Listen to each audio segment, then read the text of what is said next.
Hello everyone and welcome to the MSA British Rallycross Championship in association with the Shannon Group. Sadly we are at the final round here at Croft. Many of these championships have been tied up. Julian Godfrey is now 4-time Supercar champion. The RX 150s have been secured by Mark Scott. Dave Bella secured the BMW Minis and Craig Lomax has secured the Hot Ox Championship. But the Super 1600s, the Suzuki Swifts, the Junior Swifts and also the Supernationals are still up for grabs. Over to Dave Goddard for the commentary. Thank you very much, Tony. Yes, welcome once again to Croft Circuit, the home of motorsport in the northeast, for round 6 of the Shannon Group MSA British Rallycross Championship. And we begin with heat number 1 for the MSA Juniors. The title still wide open between Drew Bellaby and Charlie Bean. It's been a 2-horse race between those two at the top of the points charts throughout the season. It's Drew Bellaby who's taken the lead on the run into Clervaux corner for the first time. Charlie Bean, the navy blue car, tucked in second and staying with them in third. That's Jake Taylor in the red car number 6. Door handling together the two leaders. Bean trying to push his way through on the inside of the number 4 car of Drew Bellaby as they head through towards the chicane. We go on board with Jake Taylor and he moves up to challenge Charlie Bean for that second place. So that's allowed Drew Bellaby to get away in car number 4, the daughter of Dave Bellaby, star in the MSA Supernational division. It's Drew who leads the way, Jake Taylor up in second. Now I wonder if Charlie Bean has picked up some damage there in that bit of contact with Drew Bellaby on the run out of the first corner. The 4 competitors, Jenny Hawkes at the back in the white car, head through the very slippery hairpin. There has been overnight rain here at Croft Circuit and threatening skies overhead once again as this event gets underway. And Charlie Bean out of the race. He did pick up some damage to the steering there during that contact with his championship rival Drew Bellaby, and he starts the weekend on the back foot. He's a non-finisher in heat 1, so it's Bellaby that leads, but Jake Taylor staying with her. Bellaby and Bean have done all the winning between them so far this year in the MSA Junior Championship, but Jake Taylor is really pushing Drew Bellaby now as they go into the back straight once again, and he's right on the bumper of the Sayers Tankers sponsored Suzuki Swift here, coming down towards the hairpin over the infield. So down to the hairpin they come, and this is an impressive drive by Jake Taylor, keeping pace with one of the 2 championship pace setters. Drew Bellaby understeering a bit wide there as they come through the hairpin. It's Bellaby who leads the way then. Taylor pushing on in second place. There's the checkered flag. Bellaby takes the win just ahead of Jake Taylor. But the big story of that race, the retirement of Charlie Bean. A bad start to his weekend. Good drive by Jake Taylor. There's the result confirmed then. Drew Bellaby the winner, Jake Taylor second, and Jenny Hawkes in third place.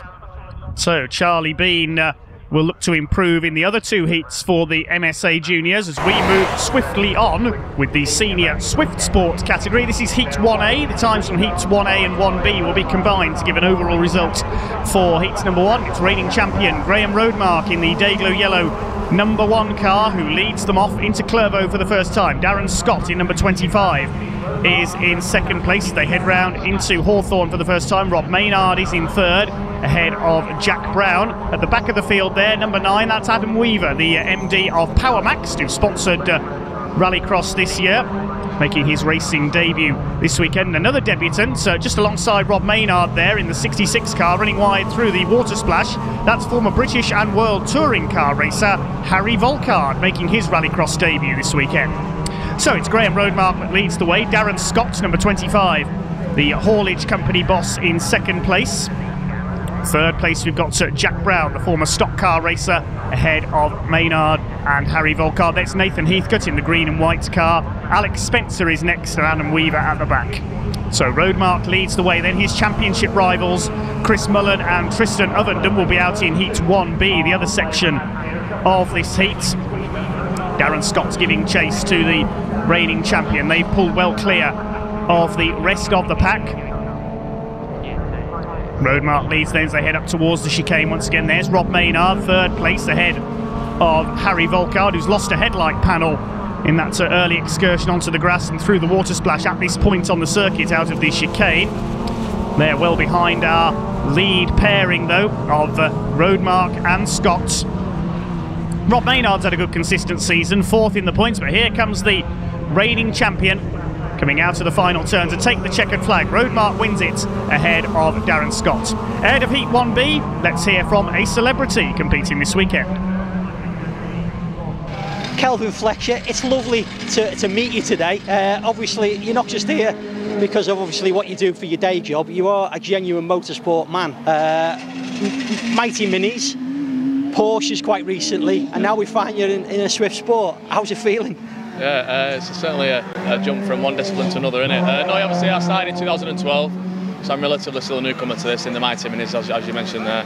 And then I progressed pretty quickly into the Porsches. Did a season in the Feeder Cup, to the GT3 Cup Challenge, and then I did the Carrera Cup this year. I did 3 rounds of that, which was great. And I've been doing a European series called the VDV in a prototype car, so I'm driving all forms of cars really, you know, CN cars, these little rally cars today, these Suzuki Swift. So no, it was great. I went out there and just did 2 laps. I think that's the warm-up, you know. We normally get 40 minutes warm-up, you get 2 laps, so it was just to kind of see where the grip is. I think turn 1's all right, turn 2's like a bit of an ice rink, but so there is grip. There is a little bit, yeah, but it's just you know, the backs. I'm amazed. I was telling you before, I was amazed by the angle you can get these cars. You know, a lot of front-wheel drive cars, you can get to a certain point and it's a point of no return, whereas these seem to come right round and you can still, you know, you keep your foot in and it kind of saves itself. So yeah, they're quite forgiving, and I've done 2 laps and I loved it. Yeah, great. So I'll bring on the first race. Fantastic. Have you got any aspirations for a bit more rallycross, or? This is something I've done with Johnny Bean and his guys and his sponsor. And that they kindly asked me last year, and I came along and had a great day. I didn't know what to expect, but I think the paddock, it's like a lot of the meetings I do. You know, it's great the fact that the fans and the families and that can come up close, meet the drivers, see the cars. I've obviously come from a background of being a spectator, you know, a motorsport fan, so I know firsthand what it's like to be able to meet the teams and see the prep that goes into these cars. So even now as a driver, I can still appreciate that. So that's a great quality the Rallycross have got, similar to a lot of circuit racing that I do. But aspirations, yeah, I'd love to get back in one. You know, I certainly love going with one of the 600 brake horse speeds, 4-wheel drive. You know, but because these obviously have to keep your momentum and just chuck it in a corner and almost preempt a slide, whereas the more powerful ones with obviously rear-wheel drive as well as the 4-wheel drive, you can power through things a little bit. If you keep pestering Johnny, I'm sure he'll make it happen for you. Yeah, I'm sure he will. Kelvin, have a great day, mate. We'll catch up with you soon. Cheers, lad. Thanks. So good to hear from Kelvin Fletcher, aka Andy Sugden from Emmerdale. He's at the back of the grid in the blue and white car in this one. Also out there is British Rallycross legend Pat Duran in the red number 46 car. But the names to watch will be Chris Mullen from pole position and championship leader Tristan Ovenden in the red car on the left of your picture. It's Mullen that's got away well from pole position. David Ellis alongside him, and already Ovenden's up the inside of everybody and into second place behind Chris Mullen as they head into Clervaux. Side by side for third between Andy Hawkes and David Ellis. Ellis sideways over the curves as they come through Clervaux. And there is Pat Duran, the red number 46 car, just ahead of Mitchell Flaherty in number 99, the young Irishman, clipping a tyre and spinning there. Andy Hawkes in number 13. He's the brother of Jenny Hawkes, who we saw out in the junior category. You'll see their father Martin out later on as well. There's Kelvin Fletcher in racing in Porsches in support of the British Touring Car Championship this year. He leads Mitchell Flaherty back in the midfield, but up front it is Chris Mullen, as Fletcher tries to lean on Flaherty, whose father Mark will be competing in the Supercar division this weekend. And behind them is former British champion Pat Duran in car number 46, his first go in a Suzuki Swift. Great to have some celebrity guests out in the category this weekend, the huge entry being split into 2. And we'll see how the combined times work out after this race. Duran moving up alongside Fletcher. Pat Duran, the only man to win the British Rallycross Grand Prix at 2 different venues, at both Brands Hatch and here at Croft, in a Ford RS200 and an Escort, just adapting to the little Suzuki Swift Sports. There's Mitchell Flaherty towards the rear of the field. Still your leader is Chris Mullen up at the front ahead of Tristan Ovenden. We'll pick them up fairly shortly as Fletcher heads Duran down the very soggy back straight, still very, very slippery after the overnight rain on this infield section. There's David Ellis. He's up there in third position, the ex-Hot Hatch racer in the black number 50 car. Duran is down in fifth behind Kelvin Fletcher. Battles all the way down the field in this sizable grid of Suzuki Swift Sports, a phenomenally successful formula. And there is Chris Mullen coming through in the lead. Tristan Ovenden, the championship leader in the Goody demolition car, coming into this round, but it is close between the top 3. Championship has a round to go after this at Blyton Park in Lincolnshire in November, where the title will be decided. As the cars head through the chicane and onto the loose again, it's Mullen, the 2012 Swift Sport champion, who leads the way.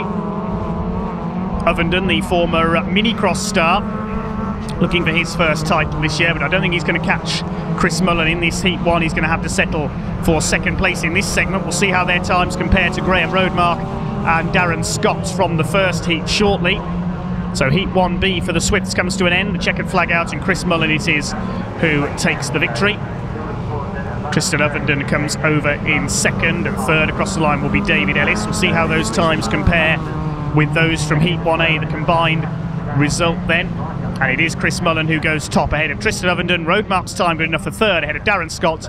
David Ellis in fifth. Kelvin Fletcher on his Rallycross debut sixth, and Rob Maynard completing the top 7. Next up, it's the RX 150 buggies. Let's hear from double champion Mark Scott. Mark Scott, 2 times RX 150 champion. Congratulations, we couldn't catch up with you at Lyddon. You were long gone come the end. I know you live very, very far away from Lyddon, but congratulations anyway. Yeah, thanks very much. I've been pushing hard all season to get the 2 in a row, and finally it all come together. So here to have a bit of fun this weekend and try and take the Grand Prix title. Fantastic. Well, listen, you've just come back from obviously a little bit more of an adventure and a little bit further away even from what Croft is. Yeah. Tell us a little bit where you've been. Well, it was away doing the World Championship in Turkey in my dad's 208. It was a big challenge, learning the circuit, learning the car. But yeah, I ended up 14th, 2 places outside of a semi-final. So overall was very happy with the weekend. So are you giving your dad a bit of a hard time now? 2 RX 150 titles. Now he's gave you to go in one of the big cars as well. Yeah, that was a big mistake of me going it, because I'm hungry for more now. So keep an eye on Mark Scott, the double champion here in Heat 1 for the LHMC RX 150 buggies. Away they go. It's Richard Moore and Jake Harris on the front of the grid as these little machines head down into Clervaux for the first time. Harris having a look on the inside. Mark Scott trying to go around the outside of everybody, flicks it wide over the curbs, almost over the gravel, but he's not going to let that hold him back. It looks like he's going to do enough to take the lead on the outside line. Mark Scott, fresh from his World Rallycross debut in Turkey, and Mark Scott takes up the running. Richard Moore a bit sideways there, banging wheels with Jake Harris. They come through the chicane. Harris's steering's broken, and he is out of the race onto the grass on the exit of the chicane in the 69 buggy, and that's a red flag with his car in an unsafe position. So that will be a restart without Jake Harris with broken left front suspension. Let's try again then with RX 150 seat number 1. Again, Mark Scott makes a good start from mid-grid in the number 1 buggy. He goes for the inside line, but it will be Richard Moore alone on the front row this time in buggy number 11, who will take the lead into the first corner. Another man to watch out there in this one, number 8, Chrissy Palmer, former Formula Ford Festival winner. He's also been racing Mazda MX-5s on the circuits. He's in buggy number 8. There's Adam Sargent, number 58, at the back of the field, but it's Moore that leads. Palmer's in that lead group along with James Grint. Tom O'Rourke in number 4 comes through, and a bit of bumping and boring, and that's Mark Scott who's gone, and he's been collected by Tom O'Rourke. So a rare mistake there by Mark Scott. He got bundled out wide onto the puddles there, and James Grint spins onto the infield as well in the green number 7. So a mayhem-filled opening lap then for the RX 150s. It's Moore that leads, Kevin Feeney in second, Chrissy Palmer on his Rallycross debut, the circuit racing regular, is third, and there's more spinners. That's Scott again, and Adam Sargent. Now, that's virtually unheard of for Mark Scott to spin twice in one race, and the already confirmed double champion is in trouble. So the leaders head round into Clervaux then, but we've got a red flag I can see in the background. Yes, the race is being stopped, I would suspect, for a car stranded at the chicane. The red flags are out there as Chrissy Palmer comes through. Richard Moore pulls up. There's the problem. It's Tom O'Rourke. The number 4 car is stranded on track at the chicane. So there'll be a third attempt at a slightly depleted field of RX 150s. Mark Scott has struck lucky because he's got another chance to make amends from those spins in the previous running. We get underway then, and once again it will be Richard Moore who leads the charge of the RX 150s down to Clervaux. Moore leads it, Scott side by side with Palmer for that second place. Again, Scott ignores that little right-hand kink there and goes over the gravel. Doesn't slow these little buggies down. Adam Sargent at the back in the 58 behind Tom O'Rourke. It's Moore who leads the way then. Scott's gone wide there coming out of Hawthorne, and it's Kevin Feeney challenging the lead. He's pushed Moore wide onto the grass, and through goes Palmer and Grint. Well, it completely changed there. Richard Moore got a tap at the back from Kevin Feeney, and he's now got to recover. It's Chrissy Palmer who takes the lead ahead of James Grint. It looks like Mark Scott up into third place. Somebody spun it in the background there. Was that Mark Scott? I think it was. Just out of camera position there, Mark Scott has had another spin up at the chicane, so he's in real trouble here. The double champion, son of World Rallycross competitor Andy Scott. There's James Grint. He's now up into second place in the green, number 7, behind Rallycross debutant Chrissy Palmer, who's keeping his head here, while all around him are seemingly losing theirs. A chaotic opener for the RX 150 buggies through the chicane, and now Grint loses it. He's gone as well. So we said about Chrissy Palmer keeping his head. Well, he's about the only one who has so far. Kevin Feeney is up into second as James Grint does a 360 through the chicane. There is Chrissy Palmer, former UK Formula Ford star, winner of the Formula Ford Festival at Brands Hatch, the prestigious event held every autumn. He's out in front then, and he takes the checkered flag, and we'll check out the results of that one. Mark Scott delayed by yet another spin, so he will finish down the order. What a chaotic race that was. Palmer the winner ahead of Kevin Feeney. Third goes to Stephen Jones in number 9, then Richard Moore, Adam Sargent, Mark Scott only 6th, and James Grint 7th. The other finisher, Tom O'Rourke. Next up here at Croft, it's the BMW Minis and the hot hatch category. Running combined, 2 hot hatch Citroën Saxos join 5 BMW Minis. It's Rebecca Ryder on pole position in her Mini. She gets a good start, but trying to come through the middle. Steve Gaunt in the white Citroën Saxo. Is he going to get through? No, he's been tagged. There's chaos, cars everywhere on the run up to Clervaux for the first time. What a start. Rebecca Ryder's on the grass. Chris Hudson has come through all of that to take the lead. David Bell was delayed there, already confirmed as the BMW Mini champion. Ryder rejoins. It's Chris Hudson who leads the way, then John Clayton up into second place. Steve Gaunt leans on Kiefer Hudson, the second of the 2 brothers in the hot hatch car. Joe Cunningham, the other hot hatch Citroën Saxo, looks like he's out of the race. He's slowing up at the back. My goodness, what a messy start. So the race settles down then with Chris Hudson in the lead in car 43. John Clayton, only his second Rallycross in the Mad 4 Mini sponsored car, up there in second place. Kiefer Hudson in third. Then we've got Steve Gaunt, the leading hot hatch contender. The Hot Hatch Championship having already been won this year by Craig Lomax. He's competing with the Super 1600 division this weekend to try something different. So Steve Gaunt will be the favourite for Hot Hatch honours, especially with Joe Cunningham out of this run. David Bell behind them, already confirmed as the BMW Mini champion. The Hudson brothers, as Kiefer Hudson goes for the outside there, John Clayton, and he goes through. That's a brave move. Round the outside at Clervaux. We don't see that very often. So it's the Hudson brothers 1 and 2 now. They've done the majority of the winning when they've appeared this year, but they have missed a couple of rounds. Only David Bell and Rebecca Ryder have done every round of the BMW Mini series this year, so consistency giving David the championship. He's chasing after Stephen Gaunt in the white Citroën Saxo, another man who's been overshadowed by his hot hatch rivals this year, but they're competing in different divisions this weekend. We'll see them out a little later. David Bell giving chase then to Stephen Gaunt for 4th position. Just ahead of them is John Clayton. Only his second meeting, made his debut in round 5 at Liddon Hill with the BMW Mini. Good scrap going on here for 3rd place as Kiefer Hudson pulls away in second. Chris Hudson, his brother, missing out on all the fun out in front. Onto the tarmac at Clervaux they come then. Still this battle for 3rd, the highlight of the race. Rebecca Ryder's further back in 6th. We've lost Joe Cunningham in the yellow Saxo. Unfortunately, he's out. Stephen Gaunt under pressure now from David Bell. He may have already won the championship, but he wants to get stuck in. There's Chris Hudson. Hardly seen him in this one. He's well out in front. And here's the battle for 3rd. Coming through the chicane, and John Clayton gets tagged. He's into a marker tyre. David Bell slams the brakes on. Clayton left facing the wrong way. He gets going again, but he's lost 2 places. As meantime, Chris Hudson comes through in the lead. Kiefer Hudson comes over in second. The brothers well ahead in BMW Mini heat number 1. The checkered flag is out then. Here's the result. Chris ahead of Kiefer, the 2 brothers 1st and 2nd. David Bell gets 3rd ahead of Stephen Gaunt, who wins the hot hatch division. John Clayton 5th, and Rebecca Ryder finishing in 6th position. Let's hear what happened in that race from John Clayton's point of view. Yeah, we got in practice we had a bit of a problem with the engine breathing air, which hopefully we rectified and we got it going. Which proved on the line that we actually got off okay. I was quite happy with getting off the line.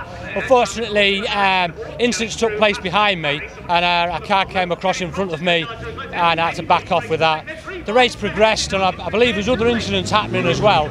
And the last lap, unfortunately, again, I was taken out from behind and into the tyre walls. Next up here at Croft Circuit is the Super 1600s for their first heat, and the championship is wide open between Jack Thorne in the red Citroen C2 and the silver example of Phil Chicken. But there's a ringer in the works this weekend because Craig Lomax, already confirmed as the hot hatch champion, has moved to compete in Super 1600 with the blue Citroen Saxo. It's Jack Thorne then who takes the lead. He's done the majority of the winning this year in Super 1600. Craig Lomax away in second, Phil Chicken in the silver Citroen third, and Ashley Walton completing the quartet of cars in the division this weekend. Thorne leads them. Now he's already proved this year that he can take on and beat Supernational spec cars when the two classes have run combined. Craig Lomax up there in second place, the plumber and heating engineer from Yorkshire. He's in second place, and Phil Chicken will be wanting to get ahead of the Saxo here because Phil has a narrow points lead thanks to some mechanical problems at a couple of rounds for Jack Thorne. He'll want to get ahead of Craig Lomax here and stay in contention for the championship. It's Jack Thorne out in front, Jack the Giant Killer, as some have nicknamed him this year, following his scalping of, particularly at the Pembrey round, of Supernational cars. On that occasion, though, he did break down in the final and Phil Chicken took the win. Phil chasing Craig Lomax, the hot hatch champion in the Saxo. There is Chicken, very experienced rallycrosser in third place. Used to run a Vauxhall Nova for many years. At the back of this field is Ashley Walton, the other competitor. We had hoped to have Andy Knowles out in Super 1600 this weekend. Unfortunately, he is absent. So just the quartet of competitors. And here's the dominant race leader, Jack Thorne in number 33. Coming down into the treacherously slippery hairpin. Here comes the fight for second. Chicken trying to keep pace over the bumps there. Very uneven the run to the hairpin. Some call it the Big Dipper. If you catch the bumps wrong, you're going to be in trouble. Jack Thorne takes the win then in Super 1600, seat number 1. Craig Lomax comes through for second, and Phil Chicken has to be content with third place. And it'll be Ashley Walton to round up the top 4. There it is confirmed then. Thorne a clear winner ahead of Craig Lomax, Phil Chicken in third, and Ashley Walton completing the top 4.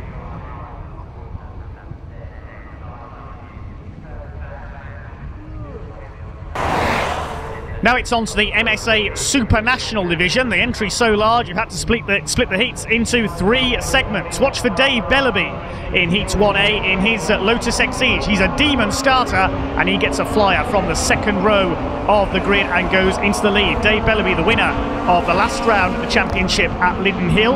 Not in contention for the championship overall though. Alan Tapscott's in second place as they get underway. Then David Ewan in the Ford Fiesta in third. Then we've got Belgian visitor Jeff Mertens and Polish driver Thomas Velgosh, a former hot hatch competitor in the Peugeot 106. The championship is still open between Stuart Emery and Gary Dixon. We'll see them out in the later runs of this Heat 1, so 3 runs, Heats 1A, B and C. And it looks like Alan Tapscott may have a problem there. The Corsa seems to be slowing down. Jeff Mertens has gone past him up into second place. Thomas Velgosh in the Peugeot going through as well. And yes, Tapscott looks to be in trouble. He's had a fair few mechanical problems with this Corsa this year. Thomas Velgosh running wide onto the grass as they come out of the hairpin. Tapscott stays ahead of David Ewan in the Ford Fiesta, but already well clear at the front it is Dave Bellaby, the father of Drew Bellaby, who we saw win in the juniors first heats. And Dave's other daughter Paige will be out in her own Lotus Exige a little later on. David Ewan in the Ford Fiesta having a go at Tapscott. The Corsa struggling, the Fiesta goes through. David Ewan had a big rollover earlier this season in round 3 at Knockhill in Scotland. Tapscott in the A1 Motor Repairs Corsa dropping back. There is Ewan. Been a disjointed season for him due to that crash at Knockhill. He's in there in 4th place in this run. There's Jeff Mertens, our visitor from Belgium, in his Opel Corsa. He's in 2nd place in this run, but well behind Dave Bellaby in the Lotus Exige. There he is, all set for a dominant victory. Just look at the speed of that Lotus coming onto the tarmac. It doesn't look much like a typical rallycross car. But we have seen Lotuses win a couple of titles over the years. As again onto the grass there, Thomas Velgosh, the Polish man in the Peugeot, regular in the hot hatch division this year, trying something different, as is his fellow countryman Thomas Marciniak, who we'll see out a little later. There is Bellaby way ahead as he goes down the back straight, just as Jeff Mertens comes through the chicane in the background. Dave Bellaby is going to match his daughter Drew's feet in the juniors and take the checkered flag in this run. There is Velgosh. You can see how bumpy it is there down the back straight as through comes Dave Bellaby to take the checkered flag in Heat 1A for the Supernational division.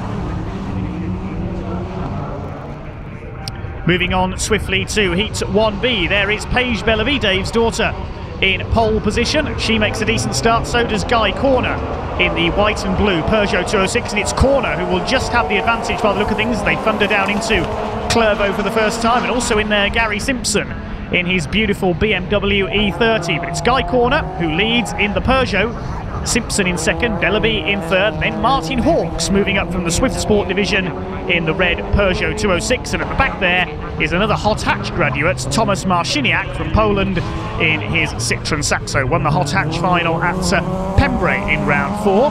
Having a go at Martin Hawks here. The Peugeot seems to be struggling, and through goes the little Citroën up into 4th place. So Guy Corner it is who leads the way then in Heat 1B for the MSA Supernational division. Gary Simpson in the BMW in 2nd place. Paige Bellaby in 3rd in her Lotus Exige. Wouldn't it be great to one day see all 3 of the Bellaby family out in the same race? Once Drew has graduated from the junior category, that is a distinct possibility, depending on what she decides to do. There's Guy Corner, well clear in the lead of this Heat 1B, and there's Gary Simpson, a car that could almost be run with the retro rallycross cars given its age. The beautiful E30 BMW, liveried in the colours of the BMW Works cars of the 1980s in touring cars. Gary Simpson driving extremely well, but losing a bit of ground to Guy Corner, a final winner in round 4 of the Supernational Championship at Pembrey after Stuart Emery, the points leader, suffered a breakdown. There is Simpson in 2nd place, just taking it steady through the mud puddles in the BMW E30. I don't think he's going to catch our race leader. No, he's not. The checkered flag goes out. Guy Corner wins that run ahead of Gary Simpson, and Paige Bellaby just holding off Thomas Marciniak for 3rd. Let's head down to the pits where Tony Simpson is talking to Vince Bristow. Vince Bristow, it's lovely to finally meet. We've not had a chance to speak to you very much this season, but it's nice to kind of meet you, because I'm used to seeing you on BTRDA rallies, and what I love about your story is that it's exactly the same car, nothing changes, the seats are still in it, and then you come and do a rallycross event as well. Yeah, this car multi-purpose, done a little bit of drifting, quite a few rallies, tarmac, gravel. Yeah, just keep seats in, the weight doesn't really matter much, it weighs nearly an Arctic, so yeah, no, it's a good car, it's been reliable, just a little bit of trouble this last couple of meetings, and yeah, it's frustrating, but hey, it's been good. I've had it 5 years now, so. I was supposed to say, how many events have you done this year? 2, 3 rallies and then 6 rallycrosses, but I've not done much really. So. Still a hell of a lot of, still a lot of fun for your money. Yeah, tremendous fun. Yeah, I mean it's a nice cheap car. It's not competitive, but you know we have a good time, so that's what most things is about. I think. Heat 1C on the line then, including Vince Bristow, but also including the 2 championship contenders, Stuart Emery in the orange and white Peugeot and Gary Dixon in his Mark II Vauxhall Astra. And it's a slow start for Stuart Emery. He's been struggling with a misfire in the Peugeot 206. He's very slow off the line, but as long as he starts a final here today at Croft, he will be the Supernational champion. Gary Dixon has to win the A final and hope that Stuart Emery is not able to start the final. So, leading the way around the first turn, it's Mike Howlin in the black Ford Fiesta. This is the battle of a 3rd place. Stephen Ratu in his MGZR, and the man we just heard from, Vince Bristow, Mr. Sideways, in the BMW 328i. There's Mike Howlin under pressure from Gary Dixon in the Mark II Astra GTE.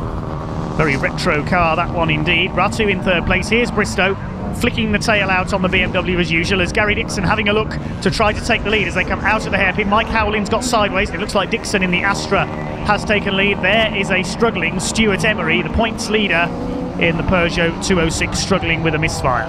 Dixon has indeed taken the lead, and he's pulled out a gap ahead of Mike Howlin, the Welshman, in the black Ford Fiesta, down in second place. Gary Dixon knows what he needs to do. He has to win the A final to be in with a chance of taking the title. Flicks the Astra sideways there, going out of the chicane. He's all set to top this group in the first heat for the MSA Supernationals. We'll see how his time ranks overall. Of course, the 3 races being combined on times. Dixon locks a wheel there as he goes through the slippery hairpin. He's all set to win this one then, ahead of Mike Howlin in the Fiesta. Checkered flag goes out, Dixon takes it. Second place goes to Mike Howlin. And back in third will be Vince Bristow, ahead of Stephen Ratu, with Stuart Emery way behind. The overall result then, Dave Bellaby gets the quickest time, ahead of Guy Corder and Gary Simpson. Jeff Mertens a fine 4th, the Belgian. Dixon's time only good enough for 5th quickest, ahead of Paige Bellaby, and Thomas Marciniak completing the top 7. Next up, it's the Supercars. Let's hear from welcome returnee Kevin Proctor. Kevin Proctor, lovely to meet you. You've got this fabulous beast that you've bought here today. How's she going? Well, we've got a few teething problems, but it's the only second time we've been out in it, so it's a bit of a learning curve, but I'm up for it, I'm keen. When was the last time you were out in it? Because I know it's a recent arrival, isn't it, in your garage? We've only used it in the World Championship round in France. We hadn't driven it before then at all, so it was more of a test.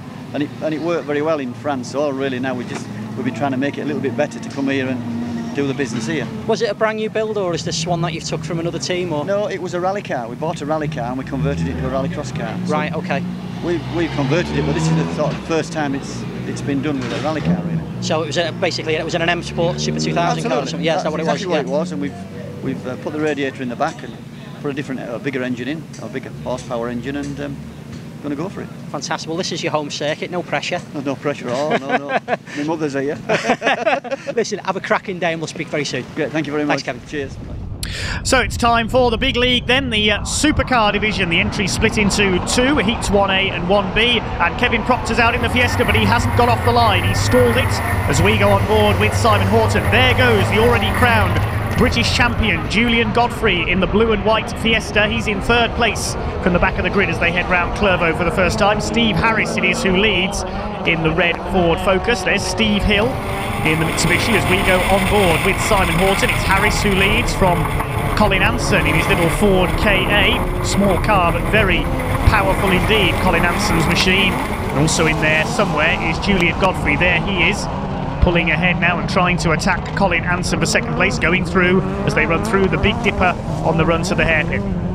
So Steve Harris in the red Ford Focus it is who leads the way. Julian Godfrey, the 4-time British champion, in 2nd place. Colin Anson in 3rd. Then it's Horton, Hill, and catching them up after stalling on the line, Kevin Proctor with his newly acquired Fiesta, the current holder of the MSA British Rallycross Grand Prix, also being contested here at Croft this weekend.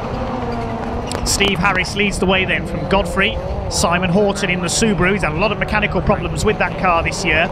In 3rd, ahead of Colin Anson in the little Ford KA. Proctor has caught the rest of the field in the Fiesta that he was just telling us about, talking to Tony Simpson. Colin Anson runs a bit wide coming out of the chicane as Godfrey chases down race leader Steve Harris in the ex-Sverre Isaacson European Championship Ford Focus. Godfrey in the Fiesta now, right on his tail. Harris runs a bit wide, coming out of the hairpin. They're alongside each other as they come through towards Clervaux once again. Still Horton in 3rd place. Colin Anson has dropped to the rear as Godfrey pulls alongside Steve Harris, and onto the tarmac he goes straight through. Julian Godfrey into the lead of Heat 1A. 3rd place in the final, in the A final at Liddon Hill, was enough to secure him his 4th straight British Championship, and he's now pulling away from Steve Harris. And Steve weaving around there, coming through Hawthorne. I think Steve Harris is in trouble. The Focus could well be out of the run. So Julian Godfrey left in the clear then, the engine builder and tuner. Looks like he's got this one sewn up. See how his rivals go in Heat 1B. And yes, indeed, Steve Harris is slowing down. Looks like he's going to be out of the run. Here comes Simon Horton through to 2nd in the Subaru.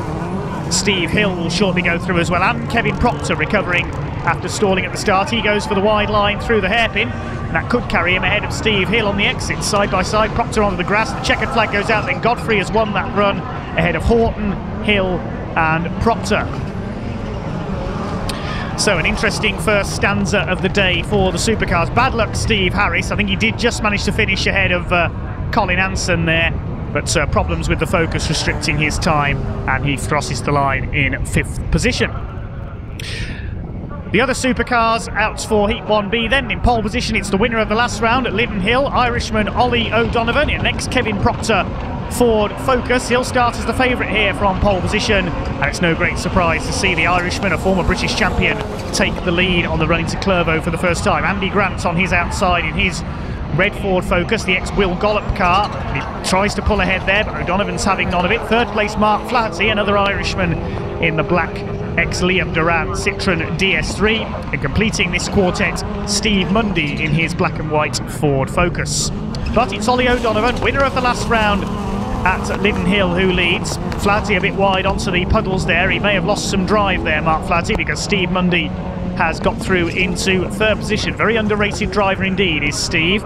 As coming up towards the hairpin, the DS3 of Mark Flaherty clips a bump there and has damaged the front bodywork. That's not the front panel loose. Mark Flaherty in his return to Rallycross after some 20 years away alongside his son Mitchell. At the back in this one, Steve Grant giving, Andy Grant I should say, sorry, giving chase to Ollie O'Donovan in the Tony Bardi prepared Ford Focus, the car that Kevin Proctor won the British Grand Prix in here at Croft last season. Andy Grant's car, an ex-Will Gollop and Pat Duran Ford Focus. Pat's son Liam used to race the car being driven here by Mark Flaherty, the black Citroën DS3. On board then with Ollie O'Donovan as he works hard in the cockpit of his Ford Focus. He's heading for victory in this Heat 1B for the MSA Supercars. Comes across to take the checkered flag. Let's see how the times compare. Then in just a moment, Mark Flaherty spins out of the hairpin for the last time. He'll finish at the back behind Andy Grant and Steve Mundy. And we'll see how the times compare. Ollie O'Donovan does indeed go quickest ahead of Julian Godfrey, the winner of Heat 1A. Then it's Andy Grant, Simon Horton, Steve Hill, Kevin Proctor after his starting problems, and Steve Mundy completing the top 7. Some teams have plenty of work to do ahead of part 2 here at Croft. That's coming up after the break. Don't go away.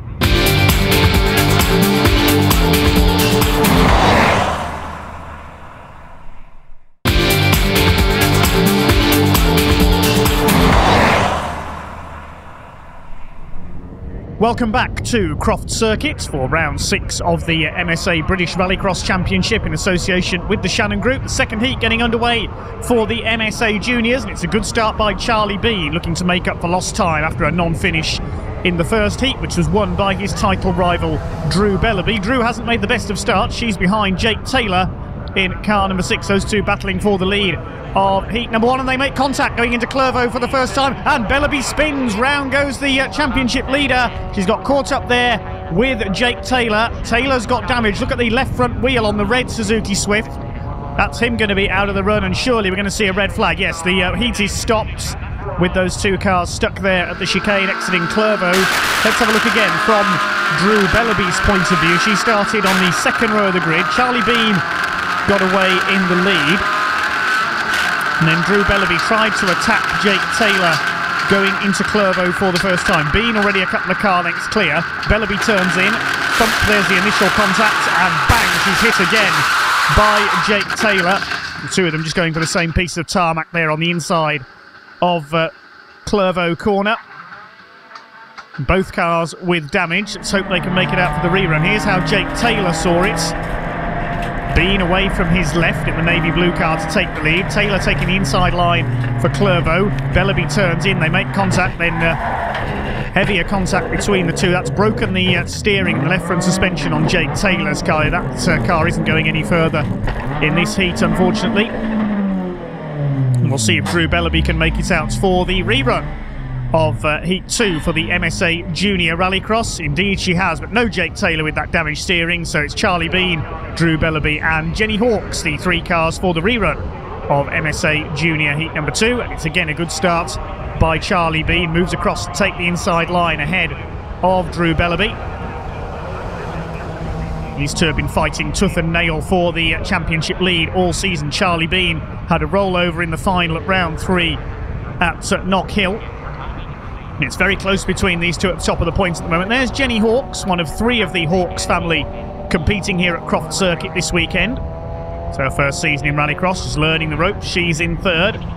There is Drew Bellaby. Likewise, 3 members of the Bellaby family competing this weekend as well. We're with Drew as she heads down the back straight. Look at that broken windscreen. The wipers going, but not making a massive amount of difference to the amount of mud being thrown up on the loose section by race leader Charlie Bean. You can hardly see where you are on the circuit looking through Drew Bellaby's windscreen. So there he's Bean out in front.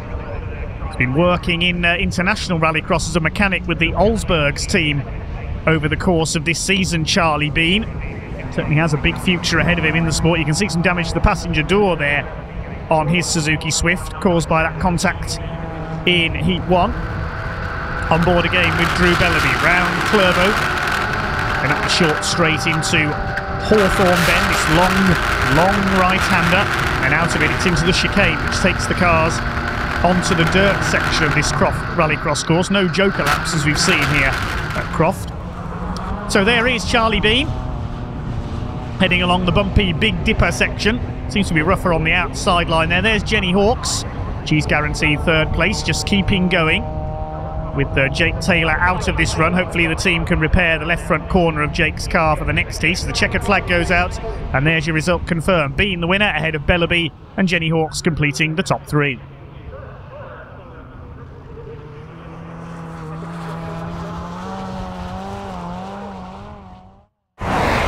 Next up, it's Heat 2A for the Suzuki Swift Sport category, and all the big 3 championship contenders are in Heat 2B. So this is a chance for perhaps some of the lesser lights of the class to shine. It's a super start by Jack Brown in car number 38. He'll lead into Clervaux for the first time from the outside of the front row, and Harry Volkard, touring car, start there in second. We've got chaos further back. Round goes Alex Spencer in the black number 96 car, the JS racing car facing the wrong way.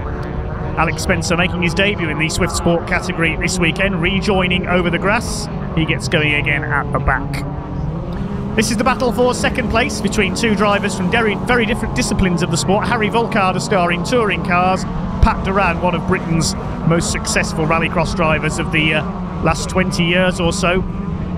Trying to chase down Harry Volkard, gives him a tap there going into the hairpin. Pat Duran just getting used to the little front-wheel drive Suzuki Swift.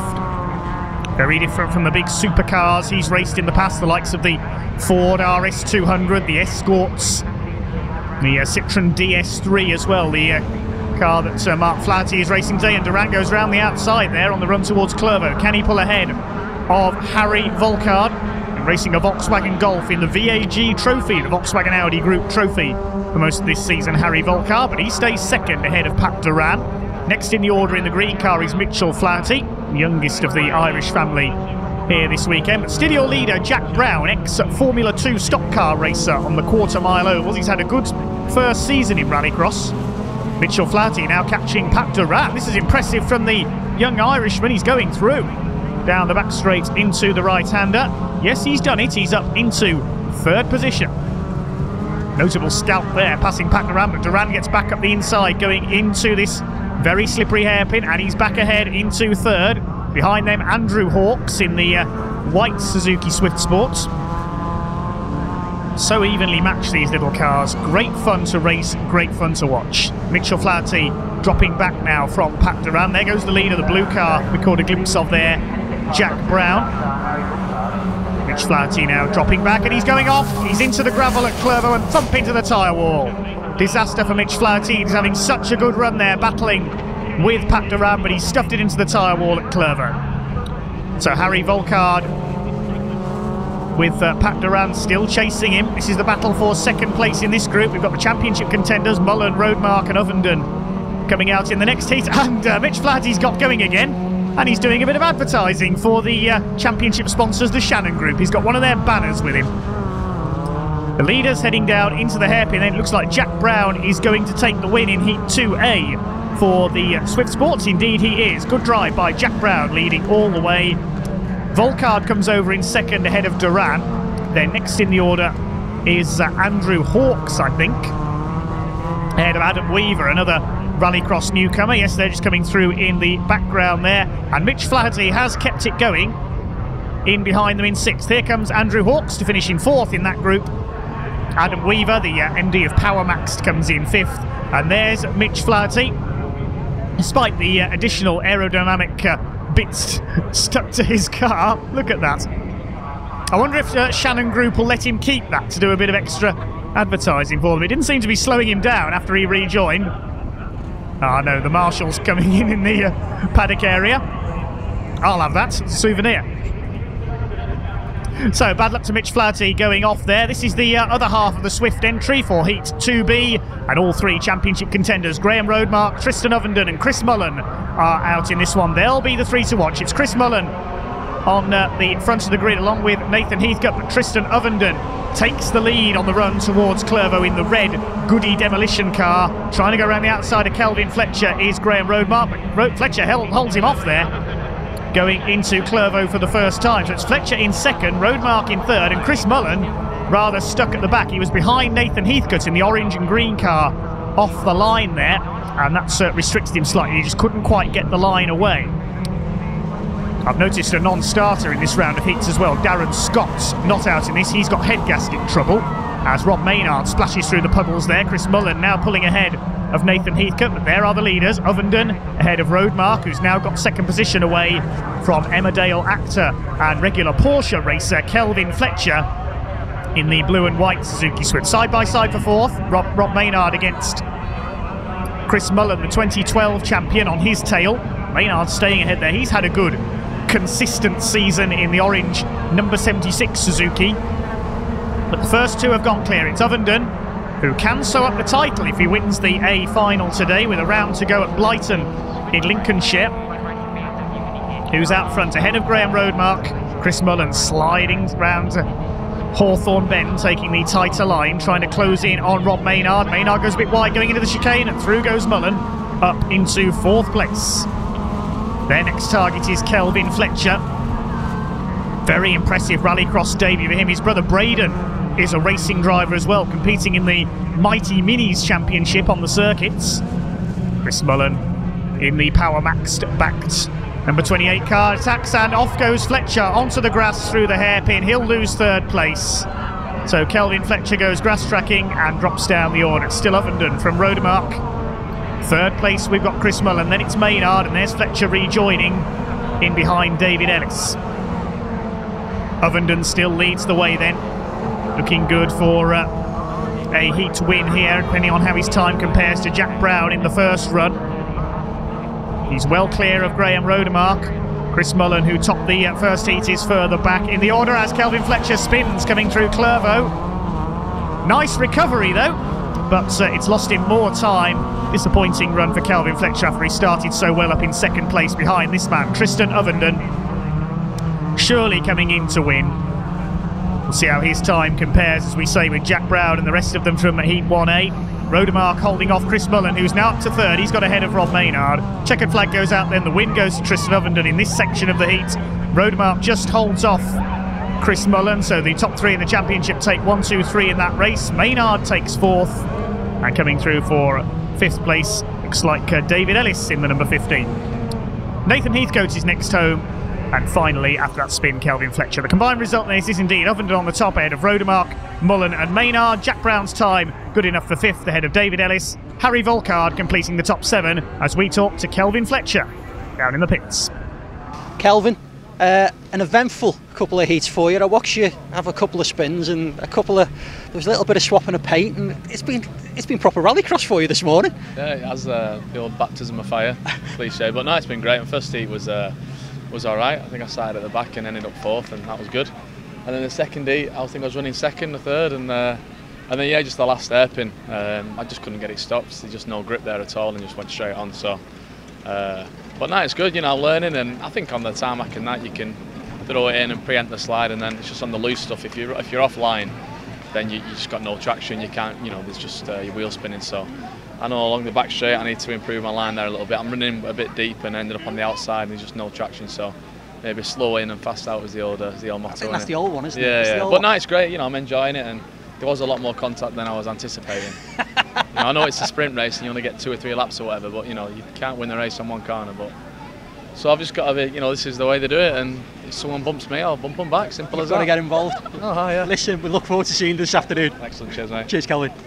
Next up, it's the RX 150s here at Croft, and there's surely no way that this heat can be as chaotic as heat number 1. Start Marshall moves away then, waiting for the green light to come on. Away we go, and it's a decent start by James Grint, but Mark Scott's desperate to make up for a disappointing heat 1 when he spun 3 times, makes a great start, and he will lead the way into Clervaux Corner for the first time. Jake Harris coming through into second place, having repaired his steering, and there's a tangle between Adam Sargent and Richard Moore in number 11, facing the wrong way. They're stuck together momentarily.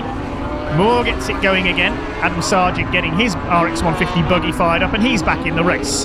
Here's the battle for second place. James Grint's getting sideways behind Jake Harris as they come out of the chicane, but already Mark Scott, the double champion, is clear in the lead in buggy number 1. It's Harris second, then it's Grint looking back towards fourth place behind the green buggy there of James Grint. Looks like it's Chrissy Palmer, former Formula Ford Festival winner on the circuit, attacking Grint for third. Then we've got Kevin Feeney, and behind him is Stephen Jones, who made his debut in the last round at Lyndon in the black and white machine. So Mark Scott making up for lost time then after spinning no less than 3 times in heat 1. Jake Harris, the son of Steve Harris, competing in the Supercar division this weekend, is in second in buggy 69.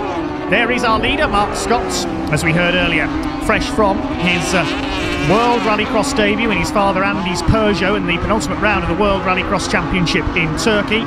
That title already won by Norway's Petter Solberg, the former World Rally champion. Jake Harris still second. There's James Grint in third place. There's a retired buggy on the side of the road I noticed there in the background. That's Richard Moore, number 11, that has dropped out, as Mark Scott comes through to take a clear victory ahead of Jake Harris in second place. We'll confirm the full result in a few moments' time. So Mark Scott makes up for the disappointment of heat 1 with a clear win over Jake Harris in our second heat for the RX 150 buggies. Here's the full result then. Scott the winner ahead of Harris, James Grint in third place, Chrissy Palmer, the winner of heat 1, takes fourth. It's Kevin Feeney in fifth, Stephen Jones sixth, and Tom O'Rourke, number 4, completes the top 7. The other finisher, Adam Sargent. Next up on track we have the BMW Minis and the 2 hot hatch competitors, a pair of Saxos up against 5 BMW Minis. Heat 1 was certainly an eventful one, especially off the line, but it's a clean start this time, and Stephen Gaunt in his Saxo takes the lead. The Citroen's much quicker off the line than their BMW Mini counterparts. Joe Cunningham gets away in second place, and Chris Hudson again leading the BMW Minis. David Bell, already confirmed champion, goes toe-to-toe with Kiefer Hudson around Hawthorne Bend. They're on the tail of John Clayton. Another quick start by him as trying to make a move up the inside. Joe Cunningham, and they make contact as seen from Chris Hudson's car. He has to throttle back there to avoid the back of Joe Cunningham's Saxo. Joe returning to Rallycross this weekend. He's had a spell doing rallying, and his front bumper's come off there as a result of contact with the back of Steve Gaunt's car. So dragging the bumper with him as Joe Cunningham runs second ahead of BMW Mini pace setter Chris Hudson, looking for his second win in that category today. But it's Stephen Gaunt in the white Citroen Saxo. There he is, leading the way. Been overshadowed by the likes of Thomas Marciniak and Craig Lomax in hot hatch so far this season, but they've moved up into other classes for a new challenge and allowing Stephen Gaunt to shine in this one. Joe Cunningham's car shedding bits of bodywork. He's still there in second place. David Bell attacking John Clayton. He goes round the outside into Clervaux, just as we saw Kiefer Hudson do earlier on. John Clayton, the Mad 4 Mini car, loses the place. The BMW Minis trying their best to keep pace with the 2 Citroens.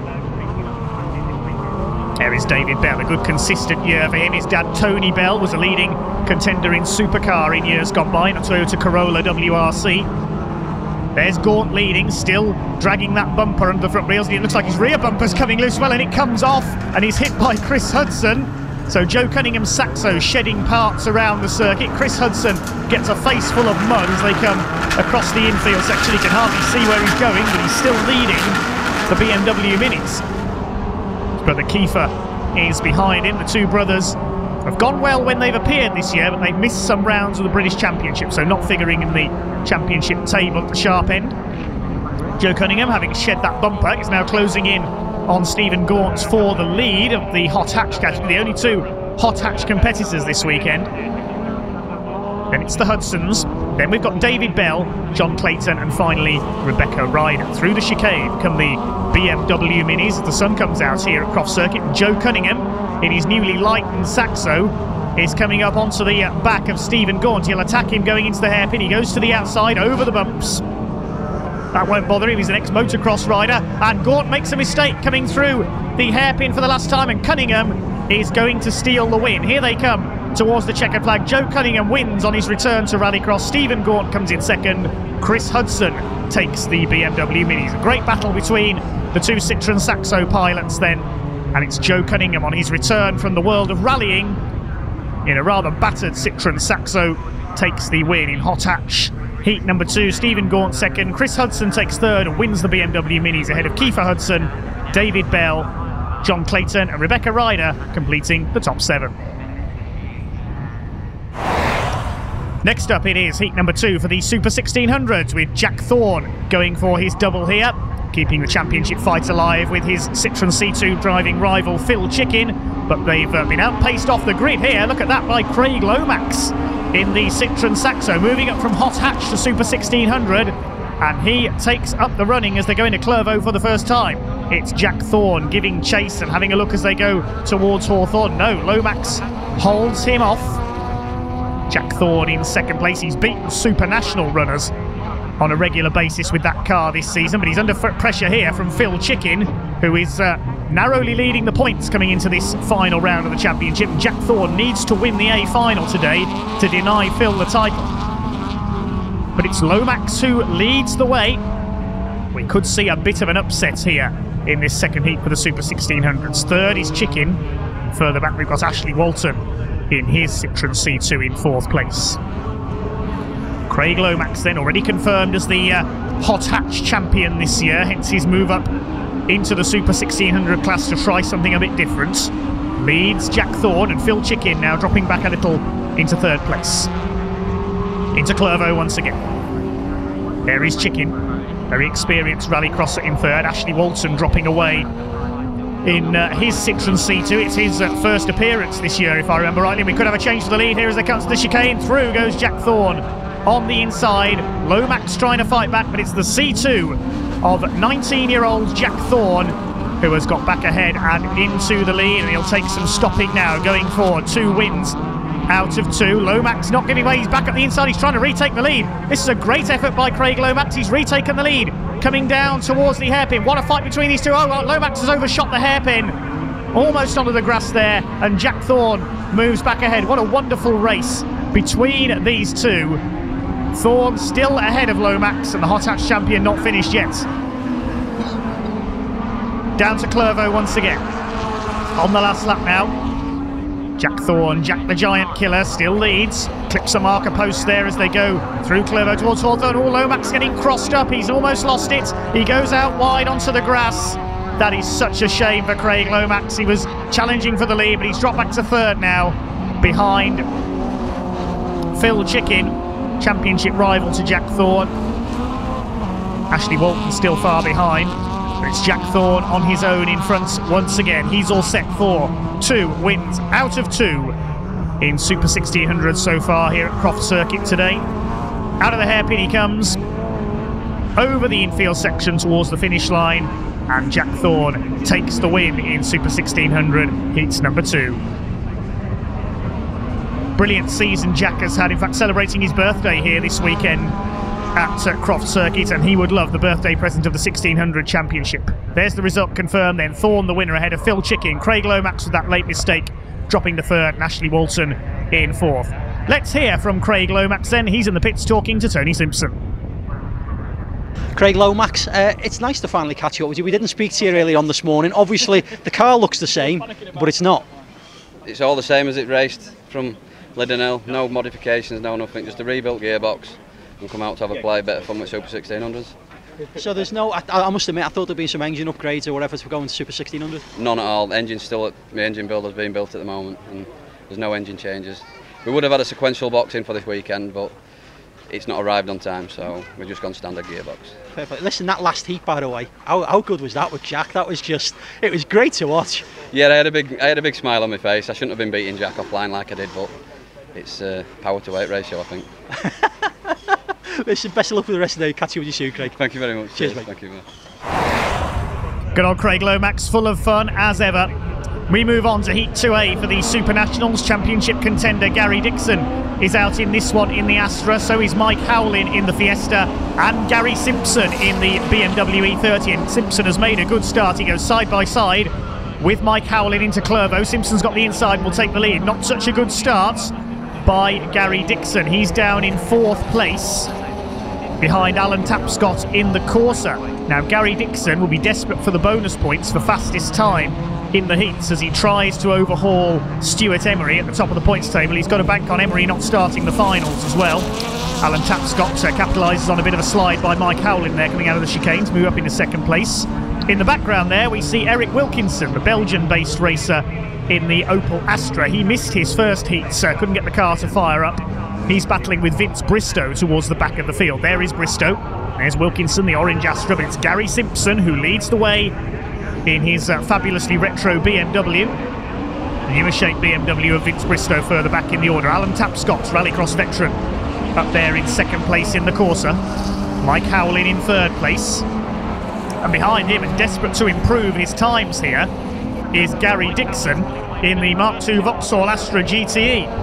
Shades of the car that John Welch used to race in the British and European Championships. The great John Welch, former British champion and British Rallycross Grand Prix winner in an unforgettable race at Brands Hatch back in 1985.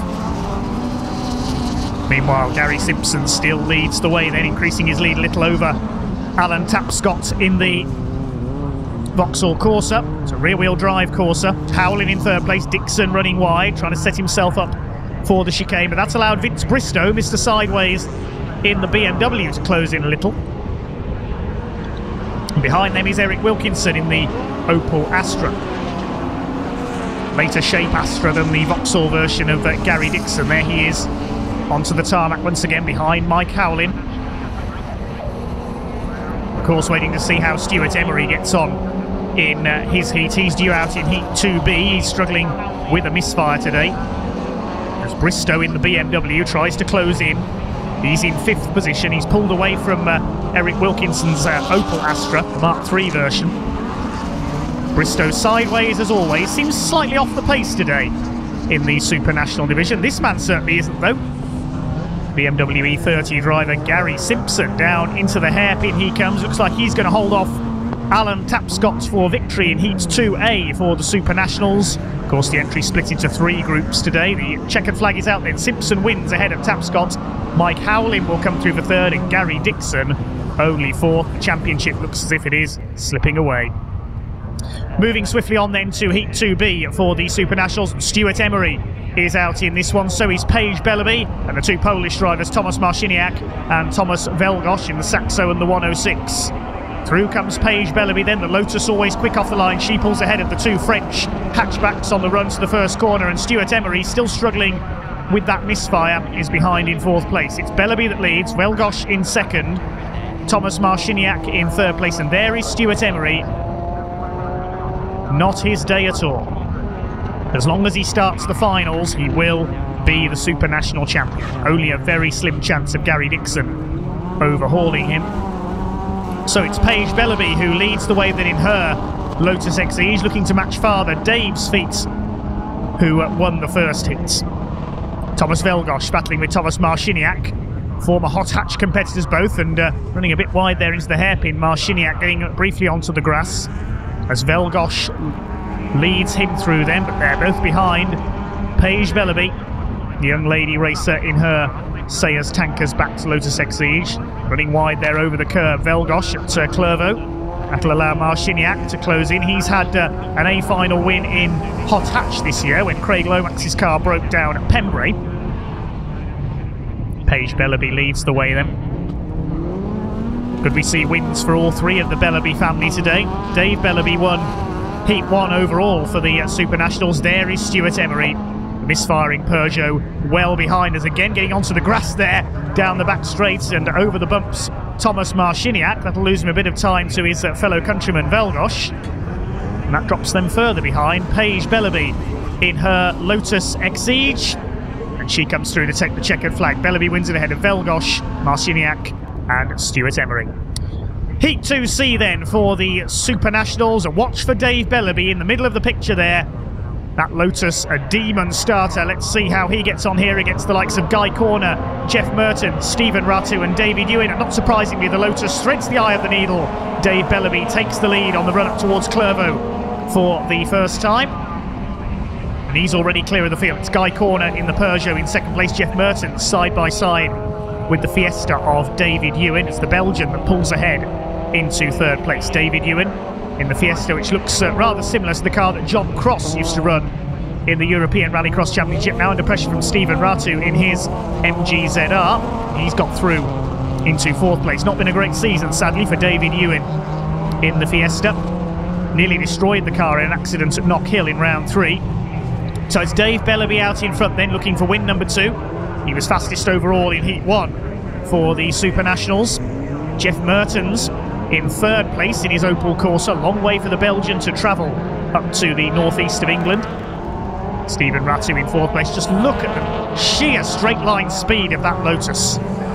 As we said earlier, doesn't look like a particularly orthodox rallycross car, but a very effective tool indeed, as we saw in seasons gone by when Ash Simpson used one to win the Supernational title. Here's Guy Corner, round winner at Pembrey earlier this year. It's his first season in rallycross. He's up there in second place, was second overall in Heat 1 as well, behind Dave Bellaby, looking to repeat that result here.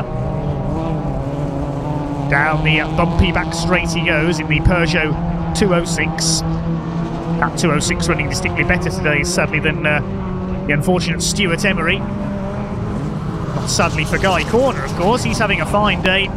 He's having to give best to Dave Bellaby this time. Bellaby comes through to take the checkered flag. Another good time for him. Guy Corner in second place in this group, and Jeff Mertens will take third in the Corsa. Here's the battle for fourth place. Stephen Ratu in the ZR, outpacing David Ewan for fourth. See how that works into the overall result in just a moment. I suspect that Dave Bellaby will have another fastest time. Will he make it 2 heat wins out of 2? Let's have a look. Indeed he has. Guy Corner and Jeff Mertens complete the top 3, all in the same heat there. Gary Simpson's time good enough for fourth, then Alan Tapscott in fifth. Paige Bellaby a fine sixth, and Stephen Ratu completing the top 7. Stuart Emery, it's been a challenging couple of heats for you so far. What's been going on with the car? We've got a terrible misfire again. Seems like a recurring conversation we had, because I had it at Lyddon as well. We thought we'd cured it. Came here, all the times we've started the car in the garage at home, it's been fine, it's been clear. Came today in practice, misfire's back.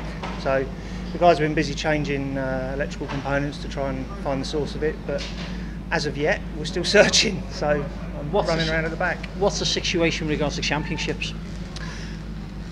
I need 1 point to clinch the championship. So what it means is Gary Dixon, who's currently second, he needs to win the event today and get the bonus points for the fastest heat time. So I haven't looked yet, I don't really want to. But we're just nursing the car. I want to get into a final, and then we'll have done it if we can get into a final, basically, because we'll have scored a point.